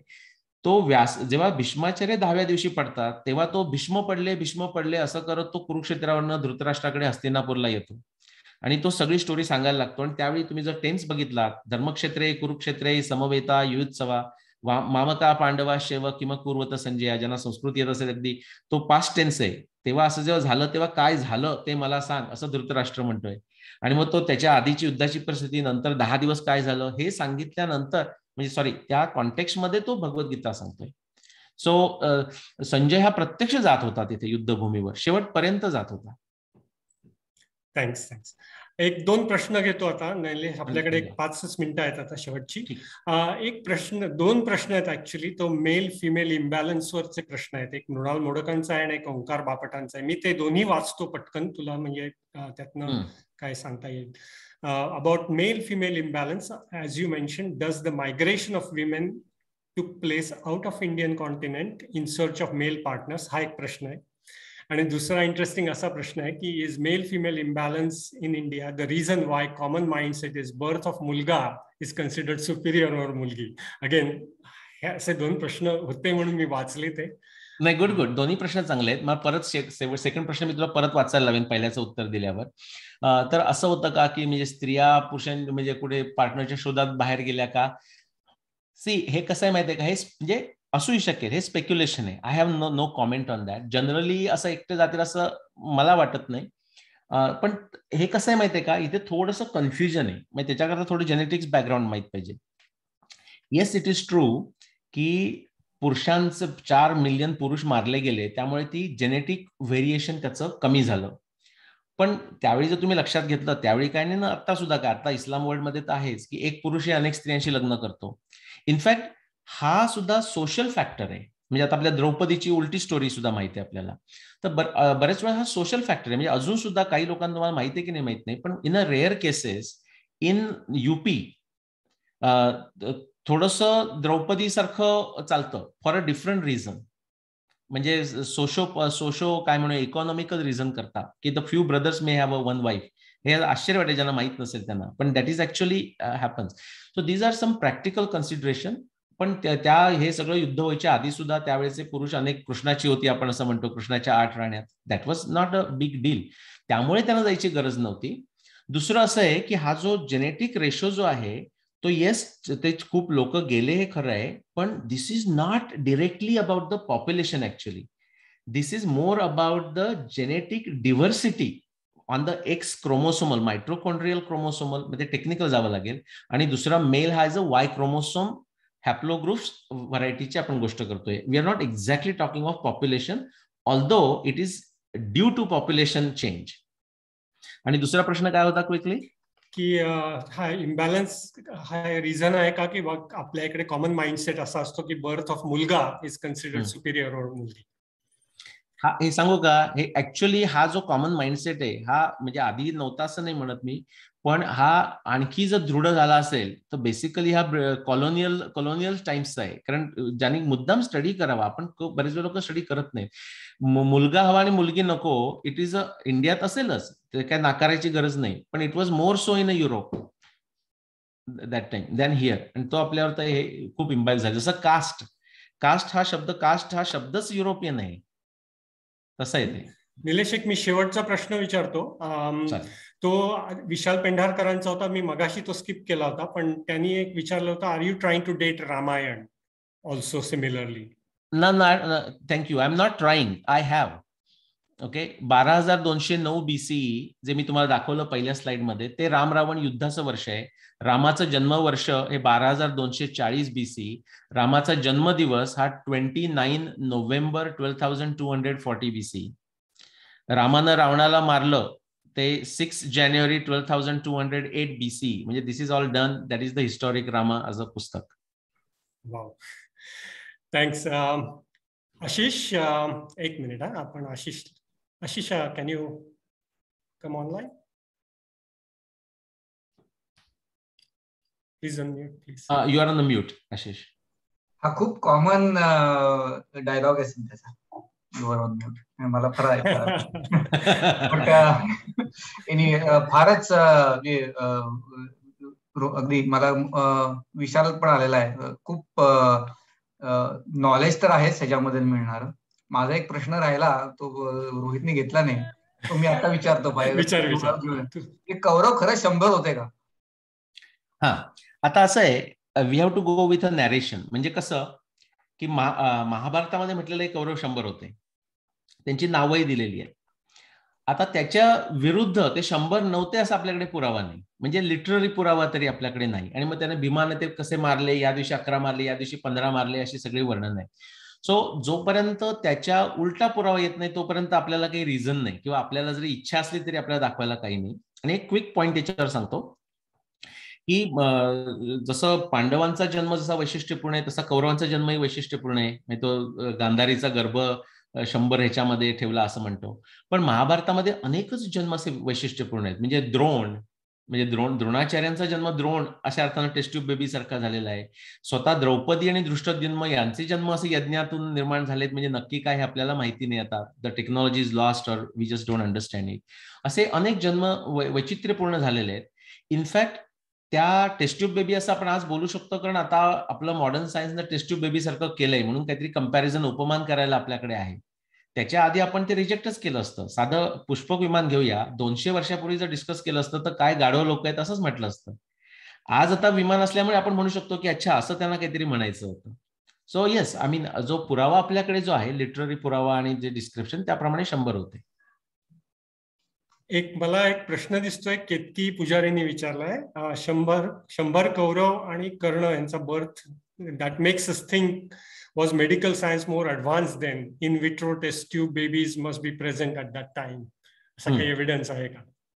हा, म्हणजे वर्णनावरून तरी तसं वाटतं. आता एक पियर रिव्ह्यूड, आता कोणतरी पियर रिव्ह्यूड विचारलं तर आपण सांगतो, पियर रिव्ह्यूड पेपर आहे डेंटल सर्जरीचा. किती लोकांनी वाचलाय मला माहिती नाही. The very sophisticated dental surgery goes back to 5,000 to 7,000 BC. परत ती कुठे झाली, केव्हा झाली असं आपण घेतलं तर 5,000-7,000 BC ची आहे. आणि ती कुठे झाली माहिती आहे का? इंडिया. ओके, आणि त्याच्या पुढे जाऊन आता हे निलेश ओकनं पेपर लिहिला असता तर ते तुमचे पियर्स काय म्हणतात वगैरे आलं असतं. हा पेपर गोऱ्या माणसाने लिहिलेला आहे, त्यामुळे सगळे भारतीय लोक नमस्कार करून, साष्टांग करून बरोबर असं म्हणतील. त्याच्यामुळे मग तिथे पियर रिव्ह्यू विचारला जाणार नाही, असं तो प्रकार असतो. पण व्हेरी सोफिस्टिकेटेड सर्जरी आहे. विश्पलाचा जो ऋग्वेदातला जो उल्लेख येतो, अश्विनी कुमारांनी येऊन तिला हे केलं. तर आता त्याच्यामध्ये व्हेरी इंटरेस्टिंग आहे, वर्तकांची एक छोटी अगदी शॉर्ट स्टोरी सांगतो.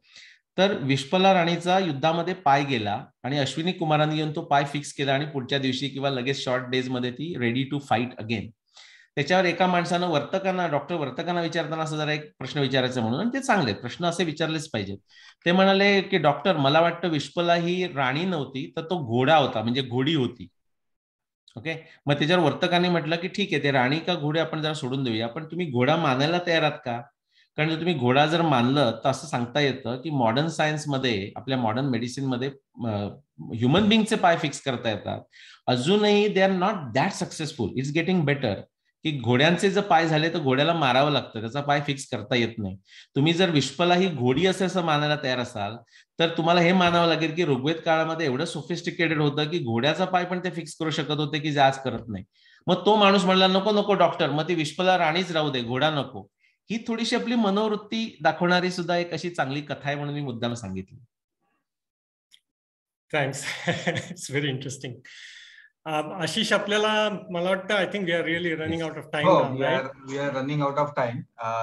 तर काही प्रश्न आहेत अजून जे आलेले ते आपण, I am sure there will be an opportunity त्या लोकांना तुमच्याशी सोशली कुठंतरी कनेक्ट होऊन त्याचं उत्तर घ्यायला.